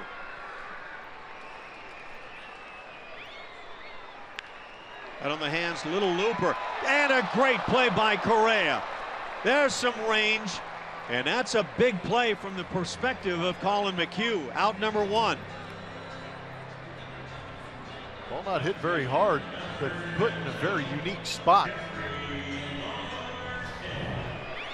See, Yuli Gurriel doesn't have a shot to get up there and get it, but out of nowhere comes Carlos Correa to snag that. Great play. He's made some really good plays on line drives recently. And this is a big one. Out number 1 in the 5th inning. It brings up Jeffrey Marte.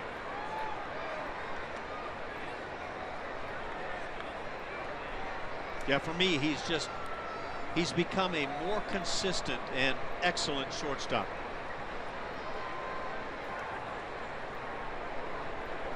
Shift on Altuve on the third base side of second as the curveball bends in.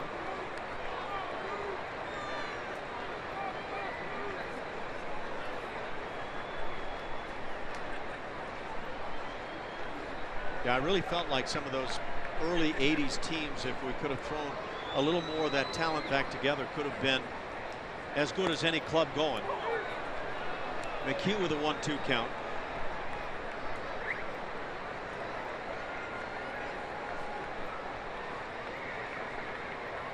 It's unfortunate when you get that much talent, it gets hurt and you're not able to use it to its max potential. Curveball, strike 3 called. Marte caught looking, second strikeout tonight for Colin McHugh. And Marte obviously did not like the call. Houston Methodist brings us our league leaders. Colin McHugh out there, and that great play made behind him by Carlos Correa. Highest opponent batting average on balls put in play, which is also known as BABIP. It's quite high against Colin McHugh, but we're getting some good defense behind him today. Create some soft contact by being able to locate some pitches today. What does that say to you, the BABIP stat overall? Does that bring like a thought to your mind when you hear a number on a particular guy? That he's giving up a lot of base runners, getting a lot of hits against him. He doesn't necessarily walk a lot of guys, but they are reaching via the hit. The average on his fastball against his fastball is 352. And there it is, the first base runner, first base hit for the Angels on a ground ball that goes right on by Colin McHugh. And once he couldn't lay a glove on it, awfully tough and eventually impossible for Carlos Correa and Tony Kemp. So that breaks up the no-hit, perfect game bid. 2-out single in the 5th inning. Well, it's tough too with Colin McHugh. The soft contact against him is relatively high and good. Yet the BABIP is quite high, and some would argue that that leads to bad luck. Because when the ball is being put in play, they're just happening to find holes, much like we saw Andrelton find one right there. The line drive percentage is down on Colin McHugh this year, and yet those other numbers up. So this type of a hit, maybe a lot of these against Colin.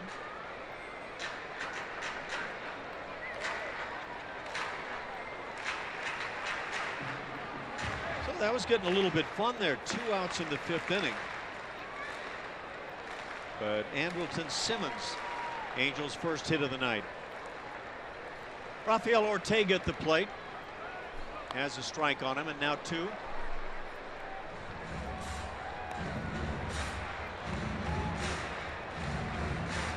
Now, if you're the skip, A.J. Hinch, you want to see your pitcher, you want to see everybody succeed. But it may have kept A.J. from being in one of those tough spots late in the ball game, pitch count and all that sort of thing. Maybe easier this time of year, though, for a skipper. 1 ball and 2 strikes. I'll tell you what, he's been relatively efficient with his pitches. 54. Working 2 outs in the 5th inning. Excellent numbers. That would be under 11 per inning, assuming he can get an out here quickly.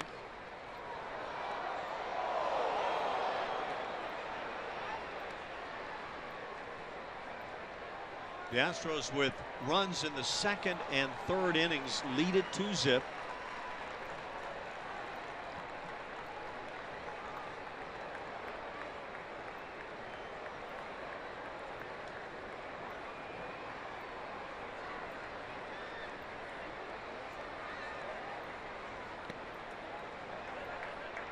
And now 2-2 the count.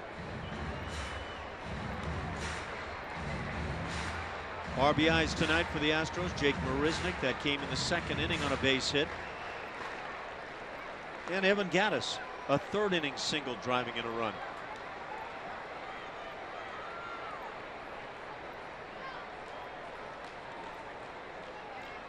Seattle Mariners are down 5-2 this evening, and if they're to find themselves with a loss tonight, they will be eliminated from that wild card chase. There's the 2nd hit. It comes off the bat of Rafael Ortega. Back-to-back hits with 2 outs. And now the catcher, Gratterall, will come to the plate.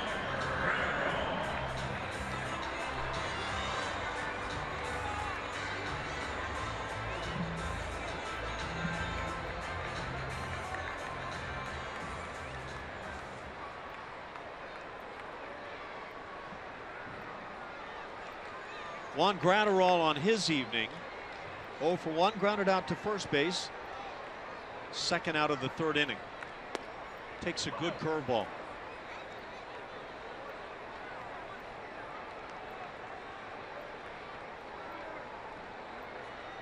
The Yankees have defeated the Orioles 7-3. Cleveland a winner. They double up KC 6-3. Toronto picks up a huge win for them at Boston 4-3. Got Baltimore and Toronto tied in that wild card standing there. There's a good look at it. The American League wild card situation. And down to the final day of the season for those clubs. It's going to be interesting to see what happens with Detroit, because they still have a game that possibly might need to be made up against the Cleveland Indians. Because there's some home field advantage to be decided between them and Boston, I believe. So if the Tigers wound up following tomorrow's game a half game back, they would have to play that makeup on Monday. And then things could get all dicey. Pretty intense all the way to the end. 1-2 the count. I've wondered if Major League Baseball might want to provide not only a Monday, but maybe a Monday, Tuesday for some of the possibilities that could go on.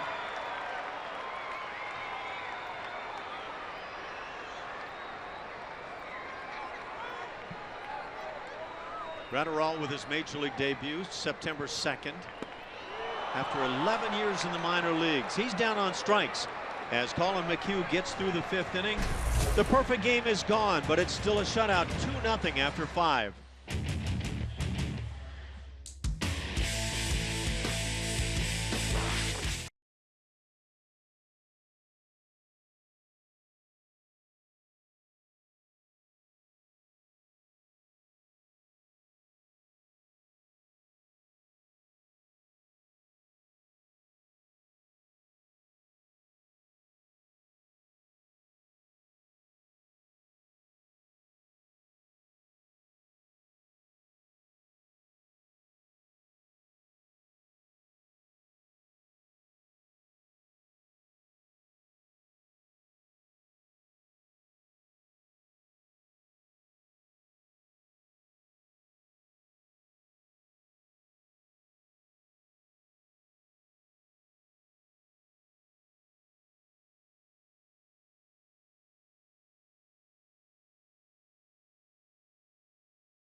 2-0 Astros. We go to the 6th in Anaheim.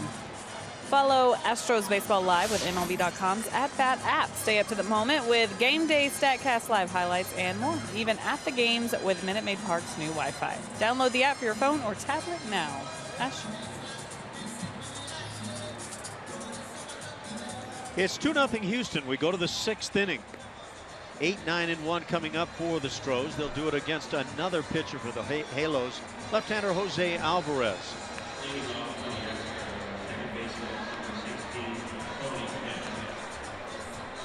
It's a high-quality sign right there. Yeah. High gloss and all that. It's a smart fan. You want to get on TV? Pull up the Root Sports sign. And we appreciate all the folks who enjoy what we do. And yeah, truly. The interaction on Twitter, the interaction just watching the ball games, absolutely love it. And on the hands of Kemp, that first pitch is out, number 1, a fly ball to center field. So Kemp retired. It brings up Jake Marisnick. Better coverage of baseball is brought to you by T-Mobile. And we will glance around the National League and their playoff picture. We think the Cubs, they've clinched, the Nationals, they've won, and the Dodgers as well in the West. It's about the wild card. The Mets clinched the first National League wild card today. Congratulations to the Mets, the Giants, and Cardinals. They got a battle going on now to find out who that second wild card is. Yeah, they're going to exhaust that thing. Coming right down to the final game, possible playoff situation if they end up with similar records. But I got to give a lot of credit to Terry Collins up there in New York. With all the injuries they've had to that starting rotation amongst on the field, to still qualify and get into the postseason is a beautiful thing. Little looper just out of the reach of Cowart, the second baseman. And Jake Marisnick has himself a 3rd hit on the night. Comes with 1 out, brings up George Springer. Good for Jake. It's been a rough year offensively for him, but base hit, double, now another base hit just off the end of the bat. He's not tearing the cover off the ball by any means, but he's finally getting some well-located base hits. 3 hits on the day. Speed aboard and a it's big got to be smile. a smile. Yeah. Yeah, he's got the little pop fly double. He's got a right off the end of the bat single, and if you glance toward the dugout, you're going to get busted, no question. Good for him to be smiling about it too. This game is tough, and you've got to embrace the moments that you get those multiple hit games. That's his first 3-hit game of the season. Yeah, we were talking that Jake was dangerously close to dipping under the 200 mark, but not now. Hitting .212, nosebleed territory.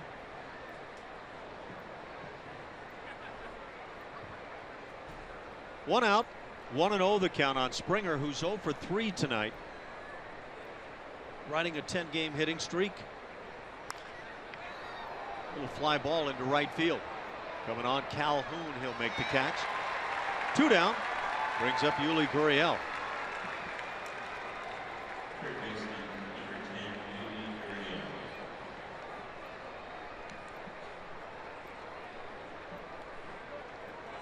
Gurriel 1 for 2, has a double and scored run number 2.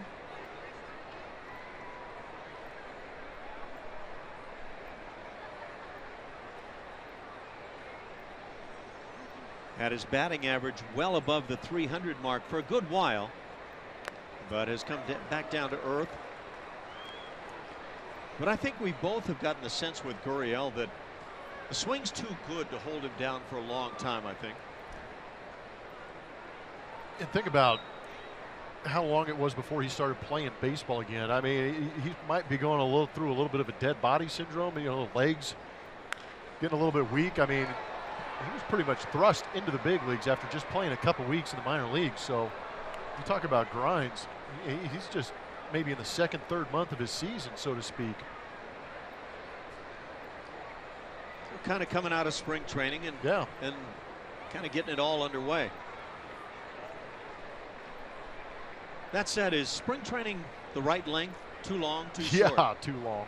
Yeah. You don't want to waste too many bullets in spring training. Marisnick on the move. He'll steal second base without a throw. And now Gratterall, the catcher, goes out toward the mound. So Jake Marisnick picks up stolen base for the Astros, number 101.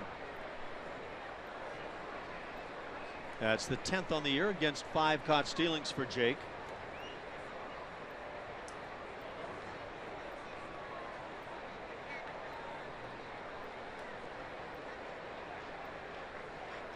1 ball and 2 strikes.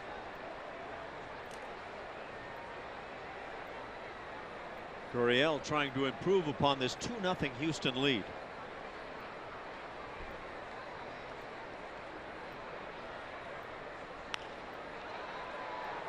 It's fouled down the left field side. Not a bad crowd on hand this evening, especially considering all that's going on in professional sports and college sports. There's other seasons going on other Well, than baseball? I've heard. You and I have not delved into that at all.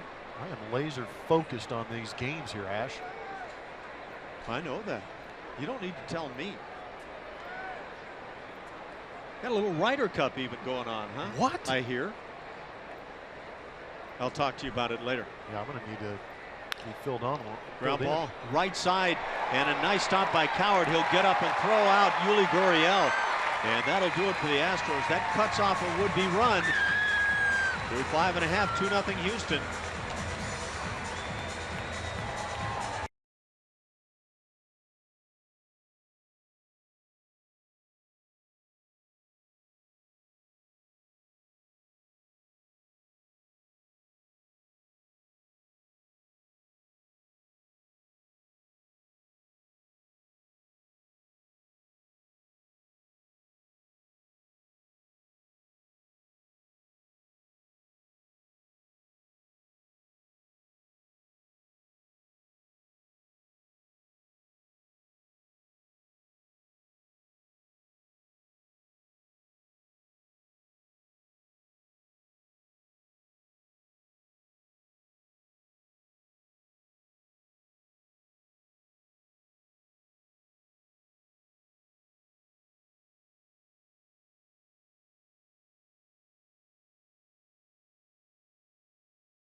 Of Houston Astros, LLC, and may not be reproduced or retransmitted in any form. And the accounts and descriptions of this game may not be disseminated without the express written consent of Houston Astros, LLC. Back out to the mound, 2-0 Houston. Just 2 hits for the Angels, and those 2 came with 2 outs in the 5th inning, picked up by Simmons and Ortega. It's now 9-1-2 coming up for the Angels. Caleb Coward will stand at the plate and take a strike.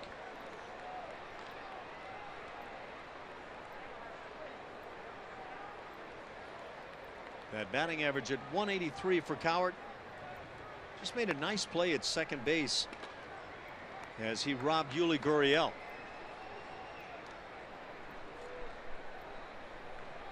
Angels have not really put themselves in a spot now where they would know who their second baseman is come next year. Johnny Giovitella, that everyday second baseman last year and this year, sent back to the minor leagues and not recalled for September. 2-2 the count. It's kind of interesting. I thought they were in love with Johnny and the way he played. Yeah, I kind of thought that he was that guy that was good enough to play there every day, but apparently somewhere along the line they decided the defense wasn't quite strong enough. Curveball picks up the strikeout. Out number 1. That's 4 punch outs now for Colin McHugh. Good breaking ball. Angle that carrot out there. Get the swing over the top. Colin McHugh still in command of this ball game. Top of the order with 1 out. Yunel Escobar at the plate.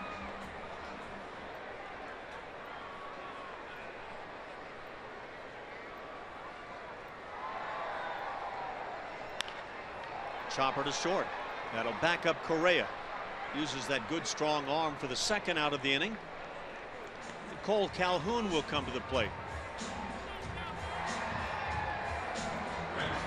Number 56,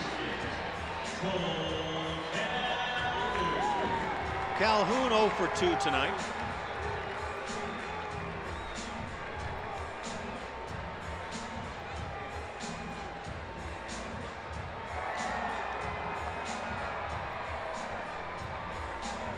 He is grounded out and flied out. 3 infielders on the right side. Only Gurriel on that left side. And that curveball has been effective. Inning by inning, Blummer, really, other than the 5th inning, no blemishes. And an aggressive Angels team helping him out, keeping that pitch count down, too. To right field, and this one up against the wall. Springer gets it back in, but not before. Cole Calhoun has himself a 2-out double. 3rd hit of the night for the Angels.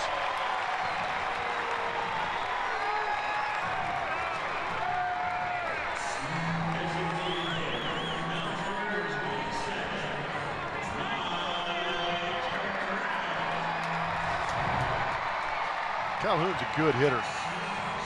We talked about the aggressiveness, but being aggressive on a fastball in the zone is exactly what Cole Calhoun was looking for and drove it off that right field wall. That's the 34th double of the year for Calhoun.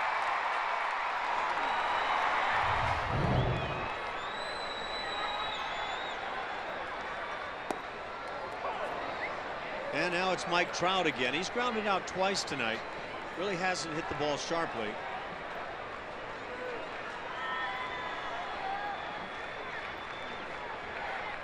DHing here back-to-back nights.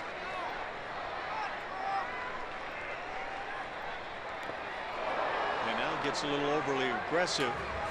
0-2 the count. We have not seen the prototypical Mike Trout. Not at all. And I think this is a guy who is now starting to get a little antsy, trying to get his 30th dinger, his 100th RBI. It's amazing how the psyche in this game can affect everybody. Absolutely. Nobody is immune to it. And I'm sure Mike Scioscia has said, hey, relax, just let it happen the way it has all season long. But the trout net's out there. Yeah, going fishing. McHugh with an 0-2.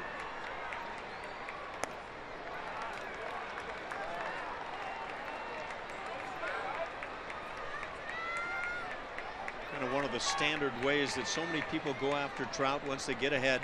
Try to bring the fastball up in the strike zone.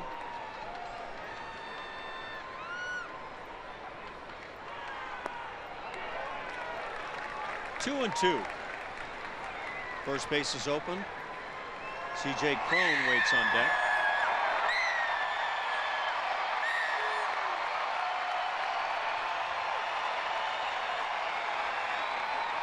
The Angels haven't been a big offensive club this year. 10th in the league in runs scored. Not a bad team in terms of hitting for batting average. 6th in the league. And now Trout drilled with that fastball. Man, he is getting beat here in recent days. He will do his best to jog on down to first base.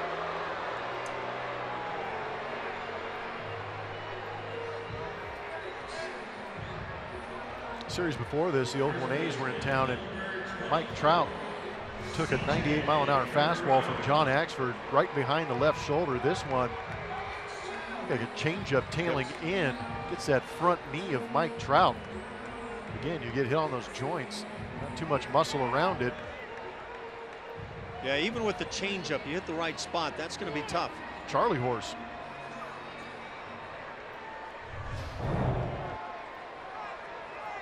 Runners at first and second. And the cleanup man, C.J. Cron at the plate. Retired on a nice play by Gurriel in the second inning. And then it was Cron hitting that little soft liner as he led off the 5th inning. That liner between short and third. And a heck of a play by Carlos Correa to pull it in.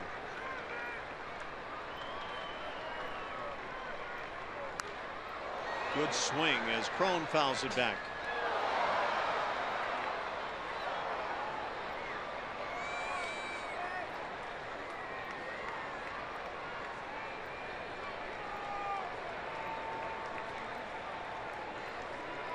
Career highs in hits this year, runs, doubles, triples, and RBIs for Cron. His 16 home runs tie a career best. In the air and deep left center field, but Jake Marisnick with room, and he'll make the catch. So McHugh yields a couple of base runners, but strands them. We played 6. Astros lead it.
The top of the 7th, and this moment in history is brought to you by M.D. Anderson. Ichiro Suzuki, October 1st, 2004, sets the Major League single season hit record with hits 257 and 258. I believe wound up with 262 that year. Man, oh man. Yeah, not too shabby, huh? What's great about this is that George Sisler, who had the record before Ichiro, was in the stands, and he recognized, gave her a nice tip of the cap, recognizing the history that he just surpassed. You see the manager there, Bob Melvin, who has now been the longtime manager of the Oakland A's. There's George Sisler's daughter on hand to witness Ichiro's accomplishment. It's got to be a little bittersweet, I would think.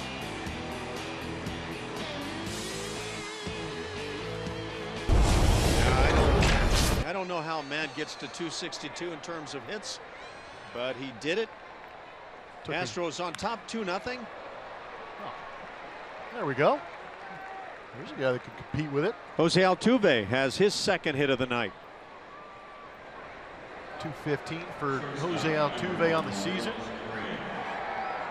Some more on Altuve making history this season. Could lead the AL in average in hits for the 2nd time in 3 seasons. Last time he did it was 2014. First second baseman to win multiple batting titles since Rod Carew. Bottom one is pretty impressive. First second baseman in history to reach 100 runs, 200 hits, 40 doubles, 20 home runs, 95 RBIs, and 25 stolen bases. That is a pretty well-rounded offensive ball player. Oh, and by the way, he plays a great second base. Corey Rasmus, the new right-hander, on now, pitching for the LA Angels of Anaheim. Yes, brother of Colby, but the only Rasmus here at the ballpark tonight.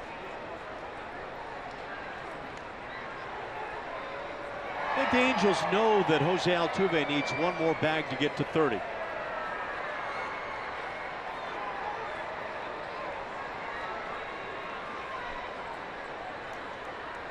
Carlos Correa came to the plate with the bases loaded and 2 outs in the 4th inning and was called out on strikes. That gave him that magic moment potentially where a grand slam would have gotten him to 100 RBIs and he likely would have come right out of the ball game. But instead will continue to grind it out. 8 Houston hits. Altuve goes, the pitch taken for a strike, and there's number 30. So Altuve reaches one of his goals. He has stolen 30 bags this year.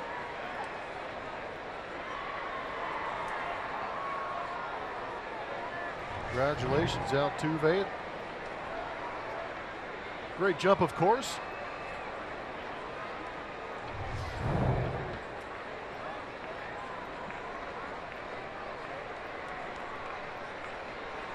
And Carlos Correa obliging, just taking the strike, enabling Altuve to steal the bag. Still nobody out. Carlos Correa 0 for 3 tonight. Has a 1-1 count.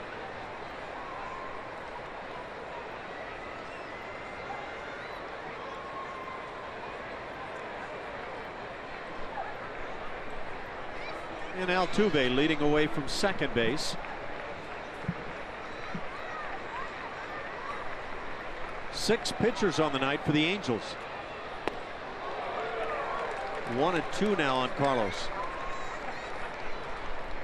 Man, those pants have been through it this season, haven't they? Finally gave way. Is this one of those gravelly infields? Now, I'm not sure if you... Gravelly. Yeah, I just wanted to say gravelly. Say it again. Gravelly. In fact, you have the right to that word for the rest of the evening. Candlestick, as we see Correa wave on the off-speed pitch down on strikes. Second time tonight. Carlos is 0 for 4. Candlestick in San Francisco just had, you might as well have been sliding on asphalt. Yeah. It was just awful. I don't know what you're talking about. Candlestick was a phenomenal ball. Oh, you enjoyed that yard too. Yeah. No, that place was rough. You know what happens? I think these days, I'm not sure how often it happens out here in Anaheim and on these West Coasts where you don't get much rain, but there's this, it's called turfus, but it's a dirt-like substance that absorbs moisture. It's kitty litter, right? Basically. But it creates a little bit of friction when you're going down there to slide, yeah. And I know they added, it's kind of amended to the soil here before every ball game that I've seen.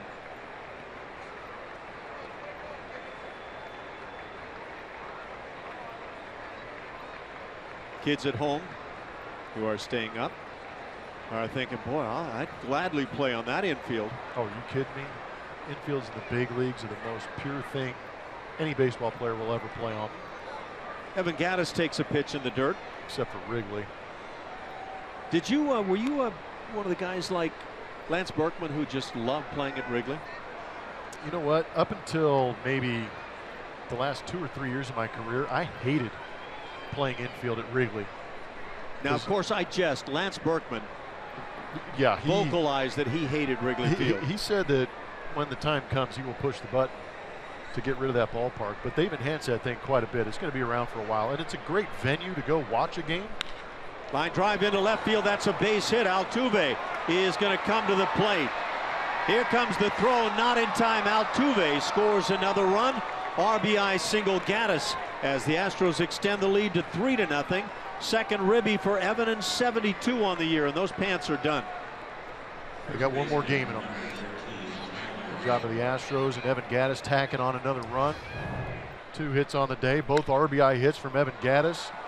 A great job of keeping the nose on that pitch and barreling it up to left, testing the arm of Marte. Didn't exactly come up with it too cleanly. Really no chance to get Altuve, though. Runs extremely well.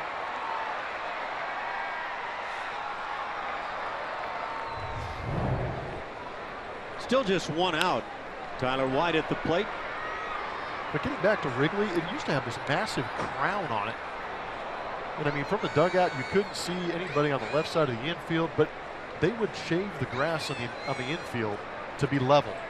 Yet underneath were just multiple landmines that would create the most horrific hops and would almost break your ankles trying to run in and charge a slow hit ground ball. It was brutal. Remember Biggio? We lost Biggio for a game going back on a pop-up one time. There was a bit of a shelf behind the outfield or behind the infield cut. It was a minor cliff. If you came off the infield dirt at second base, shortstop, and went toward the outfield, you were getting ready to step off of one of the larger hills in town. That is so true. But I just remember Biz tried to take that drop step, and that first step was off that cliff you were talking about, and he just immediately just disappeared, literally, face down. There is off-season hang gliding that goes on from those spots. Maybe with some of the snow they could get out the toboggan and go down the back edge of the infield at Wrigley. See, that snow will make football players, if they ever happen to play there, think, well, this is a nice level field. But they've since corrected that. I think they filled that in. Yeah, I think around 2009 or 10, they absolutely just demolished the infield, flattened it out, and got the new surfaces that we see now. A lot of clay, and underneath it'll be a lot of sand to let the moisture kind of sink through, so they can clear the field a little bit if they do get those rain delays. It was kind of the reverse of Towles Hill. It was like you were playing infield on the top of Towles Hill and then had to come down. Had to come back down. Yeah, it's so true. Tyler jumps away, takes a strike. So he's caught looking. A couple of strikeouts in the inning. 2 down as Teoscar Hernandez comes to the plate. What are your thoughts on Towles Hill being removed? I'm curious to see what they do. I understand, and I think that's what I was thinking about this the other day. What is unique about baseball is that each stadium has its own quirks, has its own intricacies that are so much different, whereas a basketball court is the same. Football field is the same. Hockey rinks are the same. Baseball is one where you can actually create a whole new dimension in your home ballpark. And I know it was an attribute. It was a credit to, I believe, Crosley Field. Yeah. Had a bit of a berm out there, so that's why they kept the flagpole in play. And it was unique, but I think it may have played out a little bit. Yeah.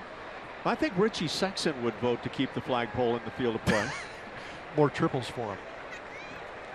And he was not a pleased customer that day. You know what was funny? I was playing second base that day. Were you? And he hit this ball, and I stood there. I was admiring it. I turned around, enjoyed it, as you see the new millennial wave going on here at Anaheim that's what Stadium. that is, huh? That's what I'm calling it.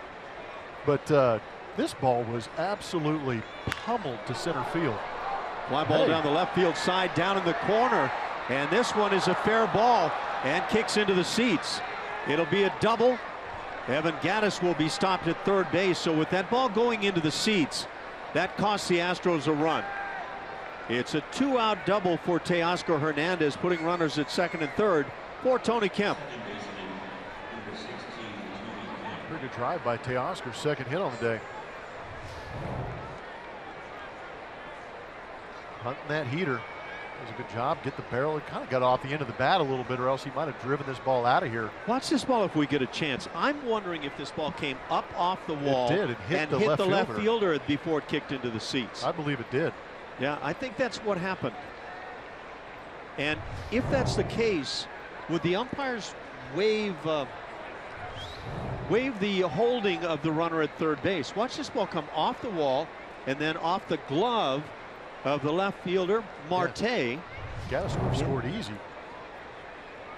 Yeah, I really wonder if there's any stipulation there, and I don't know the answer.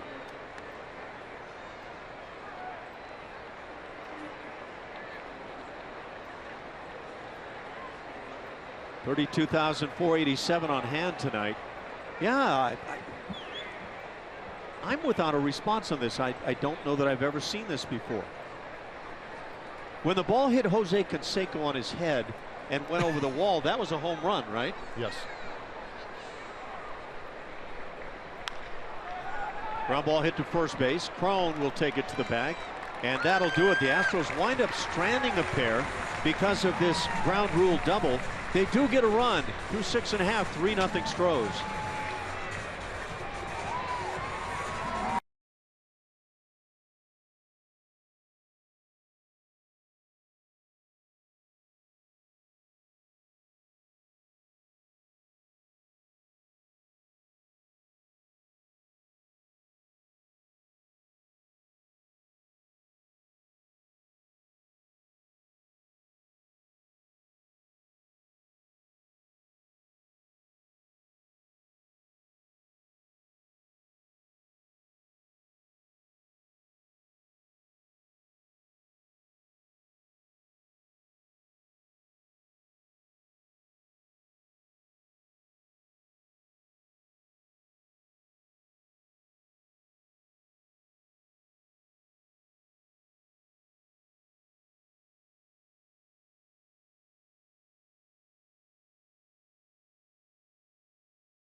Summary is presented by the DeMontron Auto Group.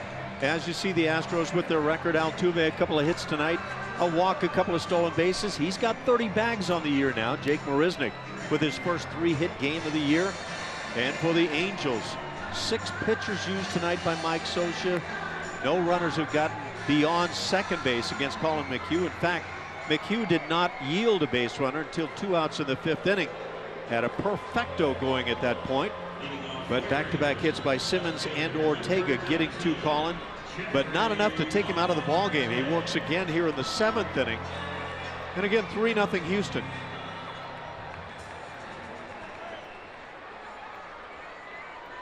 Jeffrey Marte, the left fielder, will stand in, and it was Marte who had that glove, I believe, hit off his glove, some part of his body, and into the seats.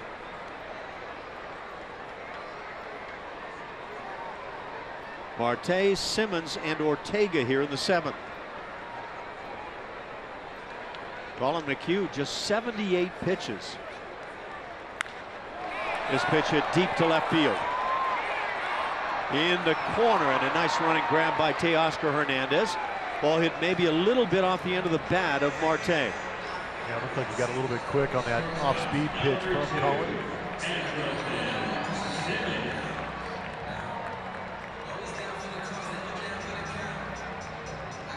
With 1 out, it brings up the shortstop, Andrelton Simmons.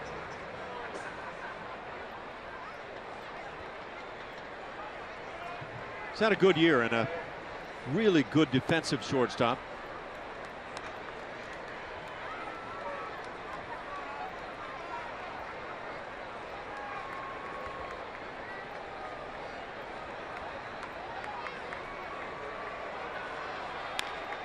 Chop to short, 2 hops for Correa. Just keeps making the steady routine play. 2 outs in the 7th inning. Center field, number 39, Rafael Ortega. Brings up Rafael Ortega, left-hand hitter.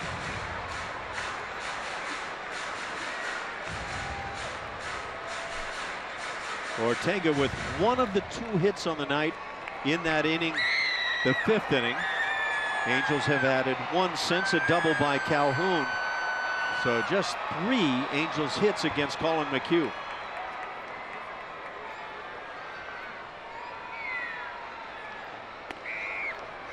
Curveball floats in there high.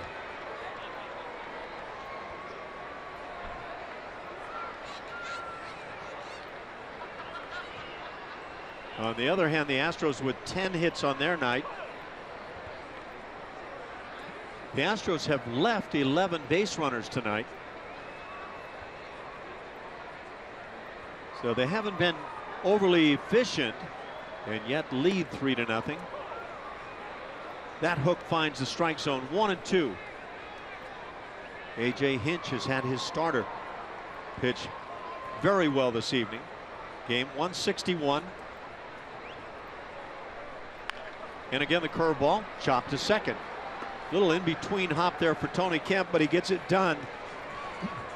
1-2-3 in the 7th inning. 3-0 Houston.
Three 0 Astros.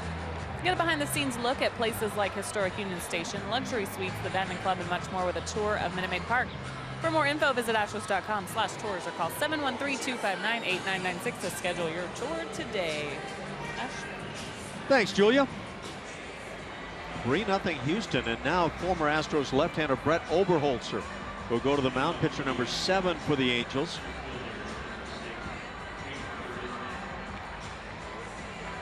Now in his 4th year in the major leagues. Pitched earlier this year with the Philadelphia Phillies. And that ERA at 6.06 says it hasn't been a successful year. The whip will tell you the same story.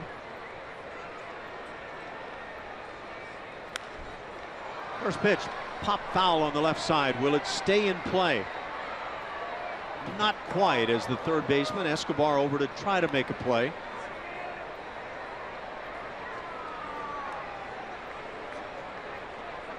But bullpen for the Angels has been highly active. It's been Skaggs, Moore, and Octor.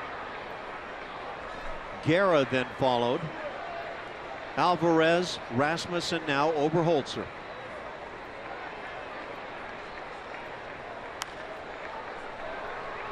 Down the right field side. And this one will drop on the field of play. So Jake Marisnick, in a bid for his 4th hit of the night, has an 0-2 count.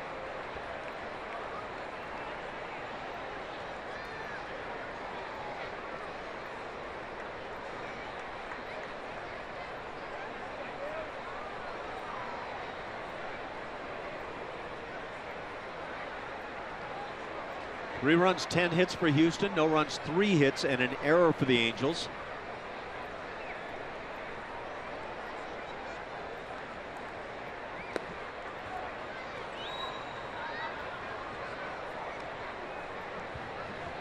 For Jake Marisnick in the 2nd inning had an RBI single.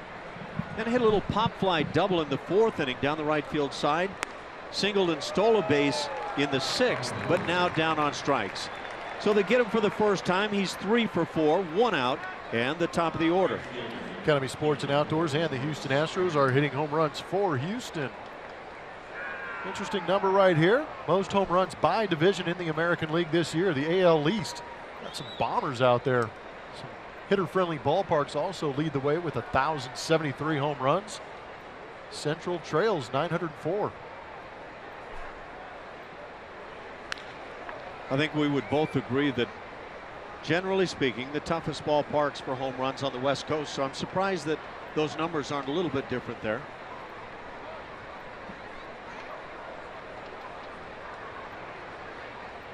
Springer 0 for 4 tonight.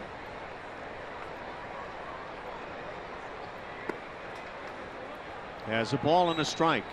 Seattle's ballpark has made adjustments to that home run number because that used to be a massive yard. Now they bring the gaps in a little bit. Robinson Cano, 38 home runs. Nelson Cruz, 30 plus. Toughest home run ballpark you ever played in? How about old Tiger Stadium before? I don't mean old one, but the new old Tiger Stadium was ridiculous. Pretty much led to Juan Gonzalez leaving the game because that left field they built that stadium with was ridiculous. Yeah, I couldn't believe when he signed there with those dimensions they had. But having played this ballpark for 3 years of my career, Petco Park. Petco. Now they've brought the fences in right center field. Yeah, right center field was, that was a bomb trying to get out there. 410 in the gap, I believe it was, out by what they call the beach. Springer puts it in the air. Calhoun is back to make the play. And 2 down here in the 8th inning. It brings up Yuli Gurriel. So Detroit, Kansas City. Kansas City, big yard. Well, those are 2 Central Division ballparks that are rather large. Yeah, and when you look at the numbers for the Royals year in, year out, they're just not going to hit a lot of home runs. Well, and I think these teams realize that their ballparks aren't conducive to the home run, so they build their teams a little bit differently too, as opposed to the American League where they just, the American League East where they just put up some guys that just rake. Line drive to center field. Nice sliding play by Ortega, and that does it. A 1-2-3 8th inning for the Astros. They're still leading it 3-0.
Winner of our Chevy Stroll poll this evening.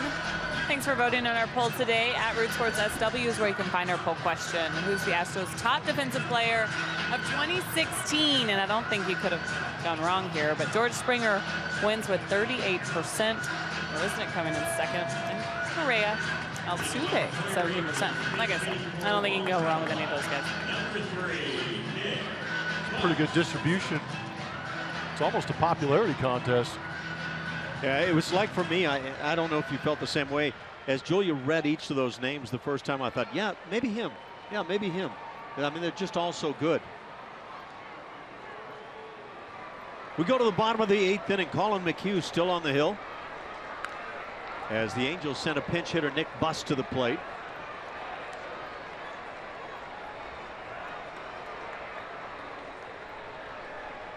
It's 8-9-1 now for the Halos.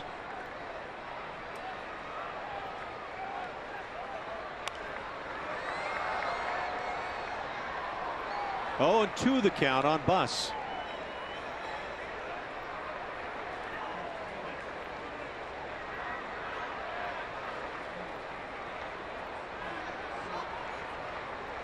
Well, the Astros trying to win their 84th of the year. Not going to get to the figure they put up last year, 86 wins to get into the postseason.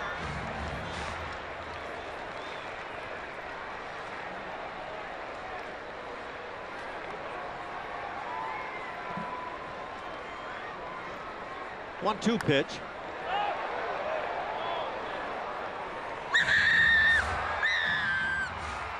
One more game, that's tomorrow afternoon.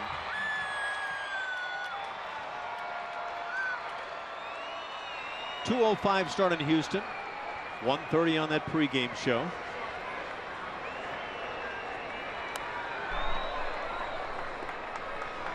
And right-hander Brady Rogers will go for the Astros on the mound.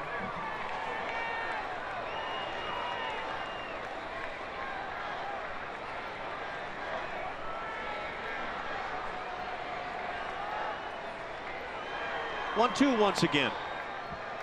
Colin misses high with it.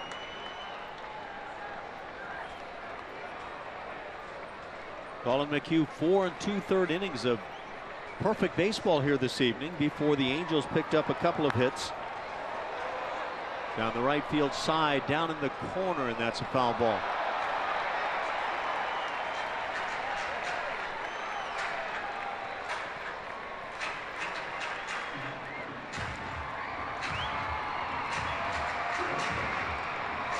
The Angels have sent 7 pitchers to the mound tonight. For the Astros, just Colin McHugh. He's had 1 complete game this year, but now sees the count run 3-2 as he starts things in the bottom of the 8th.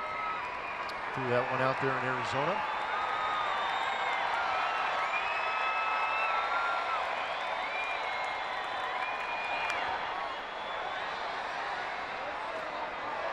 Arizona, not an easy place to go and throw a complete game. Good hitter's park. Pat Neshek along with Tony Sipp getting loose in the Astros pen. First activity of the night.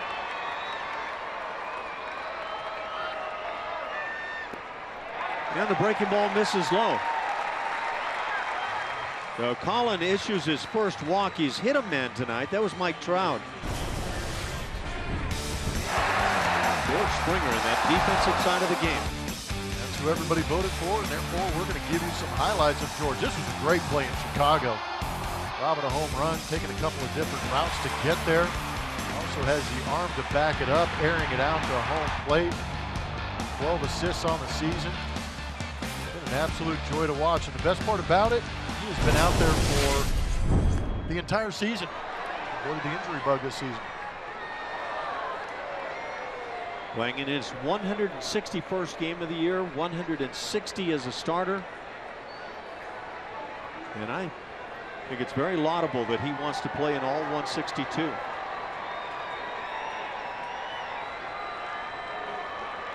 Shift on for the 9-hitter. Howard takes a strike. 0-2 the count.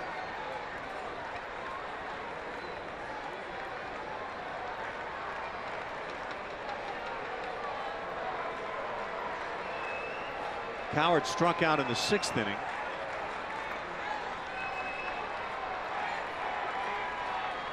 Breaking ball got him. Second time for Coward tonight. First out here in the 8th. Third baseman, number 0, Breaking ball from Colin McHugh, continuing to go out there and do his work.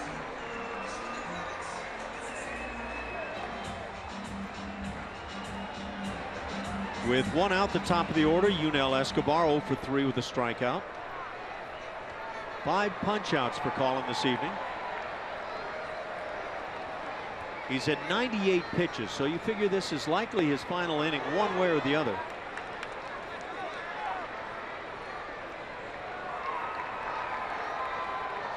Dating back to May 19th, Colin McHugh is 7th in the American League in strikeouts per 9 innings, striking out over a man per inning in that time frame.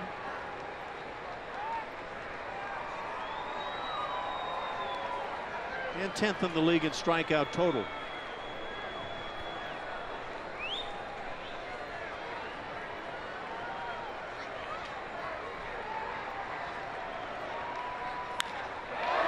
In the air to center field, Marisnik into right center and deep makes the play.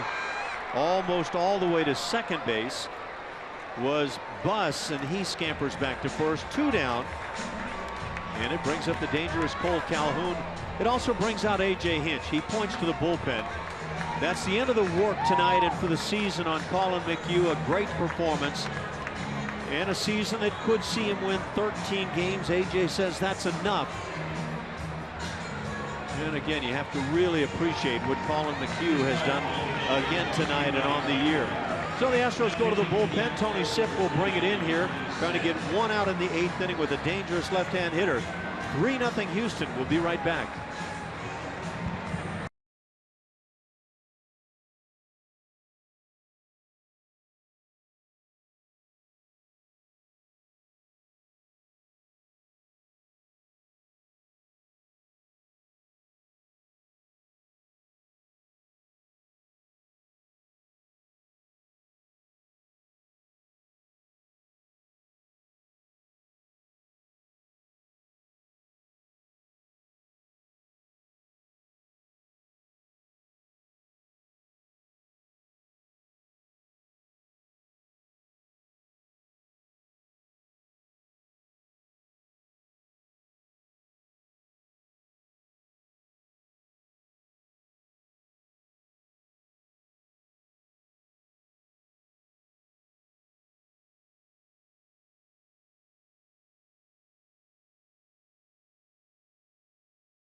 Earlier in the game, it's Miller time, brought to you by Miller Lite.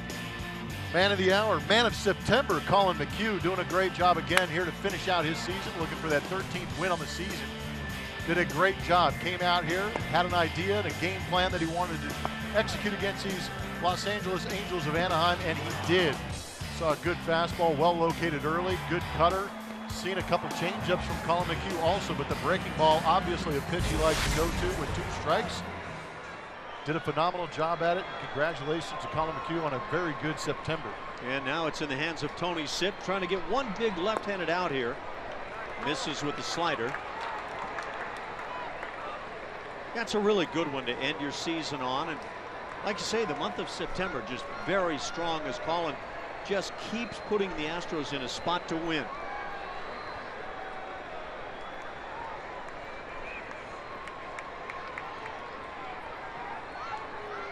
The 1-0. And now 2 balls and no strikes on Calhoun as Mike Trout waits on deck. Pat Neshek loosening. So you would figure Tony Sipp is facing the only man he's going to see.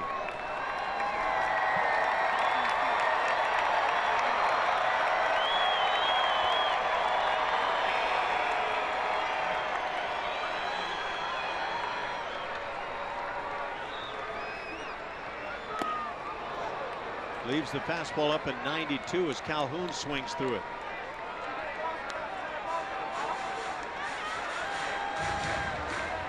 $18 home runs for Calhoun. You just don't want to make mistakes on this guy. Left-hand batters against Tony Sipp this year have hit .291. And that's a rather alarming number against the lefty. Righties have hit .318. In the air, left center field. Long run for Teoscar, but he gets there to make the play, and that'll do it. Sipp comes on, gets Calhoun, And that shutout effort still intact for Colin McHugh. Through 8, 3-0 Stros.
The Astros leading 3-0 over the Los Angeles Angels of Anaheim.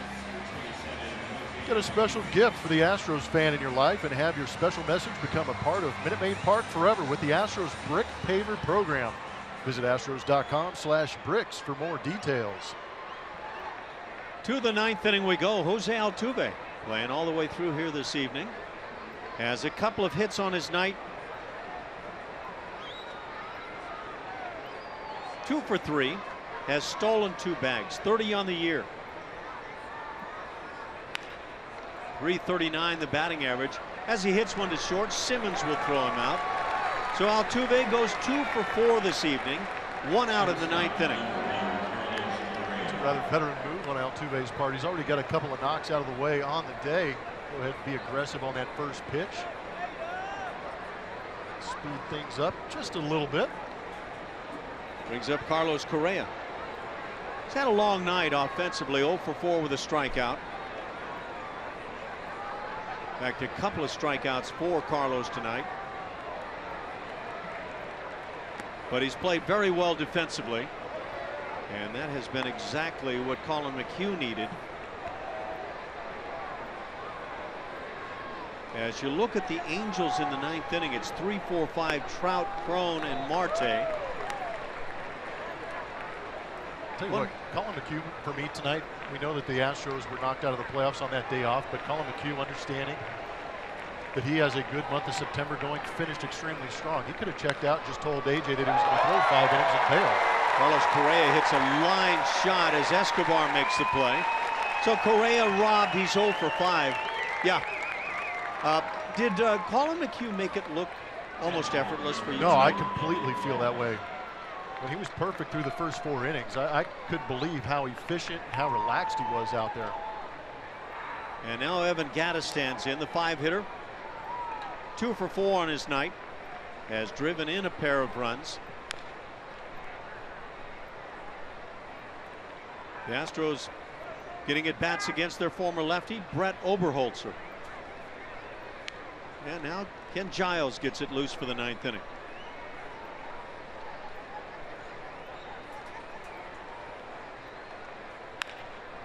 Chopper up the middle. That'll be handled by Cowart.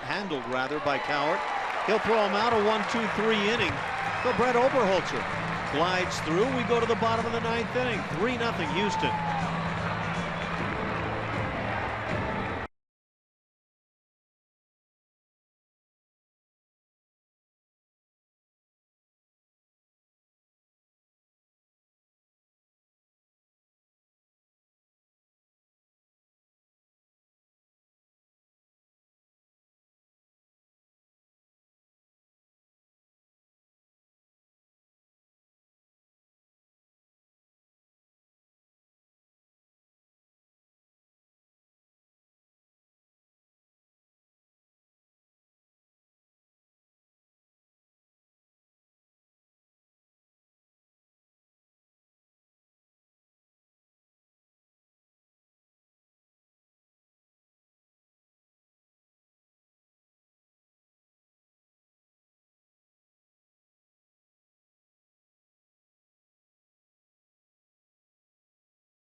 Airlines. Yes to low fares with nothing to hide. That's transparency. And by Lexus, the new 2016 Lexus ES and ES Hybrid. It's next level luxury. From the Big A, the Astros lead over the Angels 3-0. It's game 2 of this 3-game series. And of course, final weekend of the year. The Astros trying to win their 84th. It's now in the hands of Ken Giles. Same situation. Ken coming on trying to get that 15-1 of the season. Again, that strikeout to walk ratio, pretty impressive. 7 games against these Angels. Been a little bit rough. It'd be nice for him to finish on a strong note. Being able to get this save right here, but it's going to be a tough road starting off with Mike Trout. So as Blummer says, Trout, Crone, and Marte here in the inning.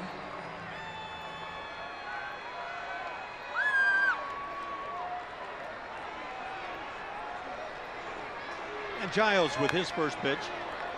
Trout offering, fouls it off. 115 miles an hour on the scoreboard here. My gosh. Yeah, that's cutting it loose pretty good. He let that one go. Actually, that may have set a new world record, right? I think Aroldis Chapman's going to have to reach back in his next outing. That's going to change everything right there. Fastball up and in, 100. Man, maybe that was the changeup, actually. That is firm to quite firm. Yes, it is. Mike Trout's 0 for 2. He's been hit by a pitch. Altuve, a couple of hits on his night as the DH. And he has locked up his second batting title. Good slider.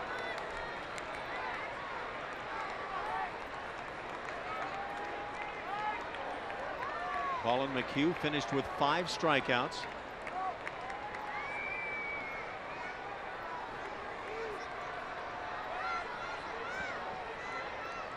Only 3 hits allowed by McHugh tonight. Walked 1. 101 on the Heat away.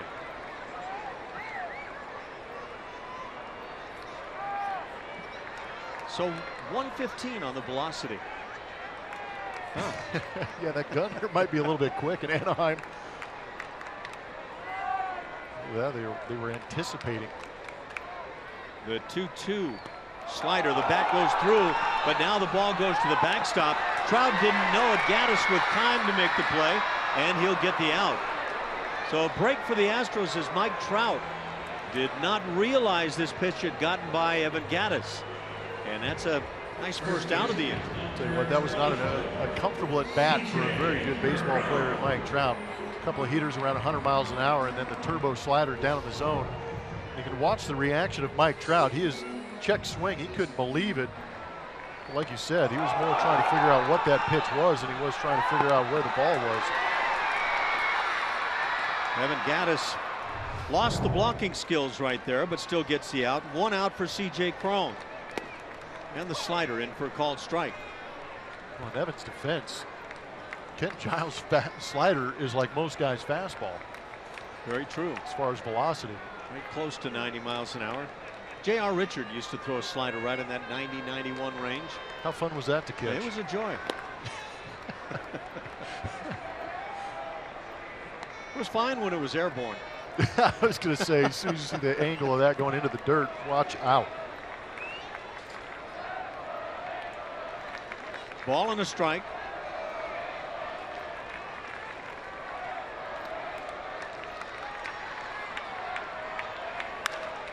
Fastball line down the right side, and that'll drop and go to the wall. Crone around first base has an easy 1-out double. And here come the Angels. Hit number 4 on their night. 100-mile-an-hour fastball from Ken Giles. C.J. Crone did a good job of just getting the barrel to it. How do guys hit this stuff? You got to get it ready early. How do you get it that ready and handle the slider? That's a good question. Luckily, I haven't had too many opportunities to try and face guys that have that electric fastball and the slider, much like the combination that Ken Giles does. Billy Wagner was a guy I faced throwing 100 miles an hour consistently with that left arm, but really didn't have that nasty secondary pitch to really have you worry about it because you were so concerned about hitting the fastball. if I'm not mistaken, you got Billy Wagner, didn't you? Yeah, I think he went on the DL the next day, too. Yeah, I got him in Montreal. I was actually pretty excited about that one.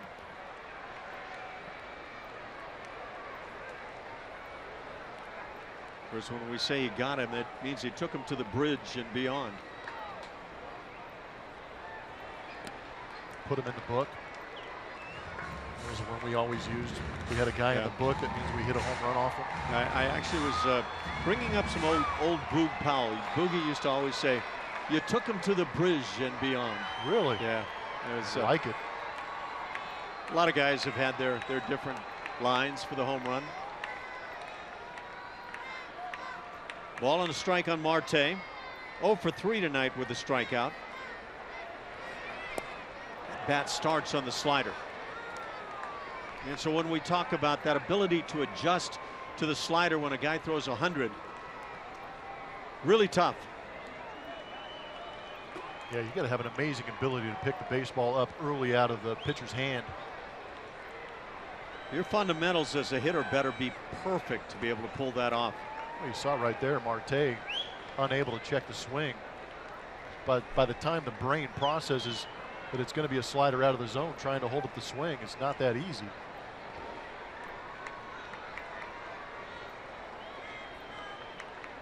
Giles brings the 1-2.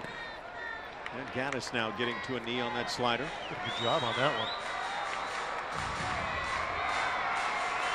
Yeah, for me, that's about once you put down the fingers for the slider, knowing that there's a chance you need to get down.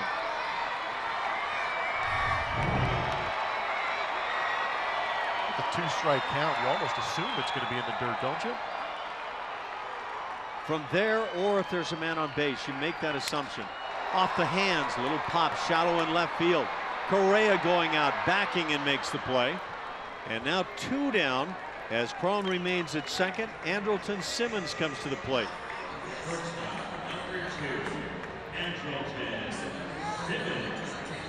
One out away for the Astros.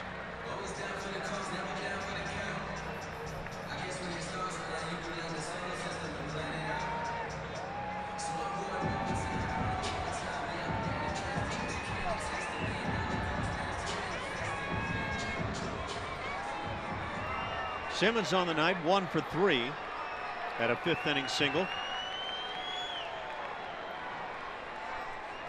And Ken Giles trying to lock it down now.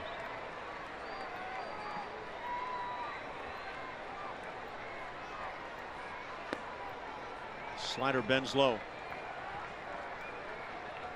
1-0 the count. You're facing guys that have 2 excellent pitches like Ken Giles. You almost have to pick one or the other and just lock in on one. It's, you know, we had conversations about facing Pedro Martinez, and for me, he had 4 great pitches, but there's no way you were going to compete trying to hit all 4. So you tried to zero in on 1 or 2 pitches and just hopefully avoid the other 2 that you're not looking for. Well, that was a great job right there by Evan Gaddis. Considering how far out front of home plate that ball bounced, yes.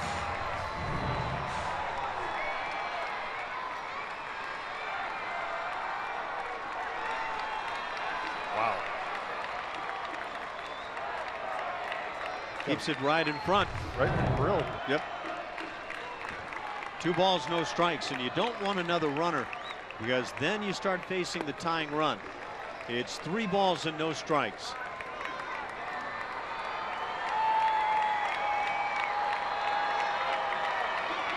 Simmons, originally drafted by the Braves, 2nd rounder, that in 2010. Made his major league debut at the age of 22. 4-pitch walk. And now you face the tying run. Rafael Ortega will come to the plate. That's not what you want to do. You've done a good job. You've got great stuff. Just go ahead and attack the zone and force these guys to hit their way on. The last thing you want to do is walk that hitter, bring that tying run up.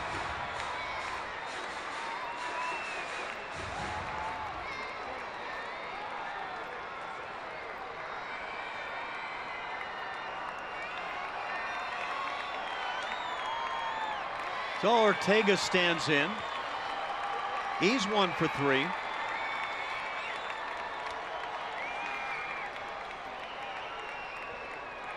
And that first pitch, the fastball missing away.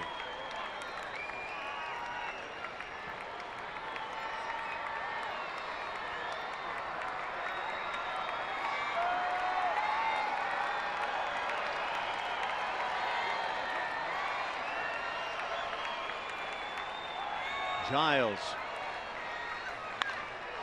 in the air to center. This should do it. Marisnick back to make the play, and that will do it. The Angels get a double and a walk in the 9th inning, but strand both as the Astros win it 3-0. Colin McHugh very strong on his night, as he does win his 13th of the year. And for the Astros, win number 84, there is one left. That final again tonight, 3-0 Houston.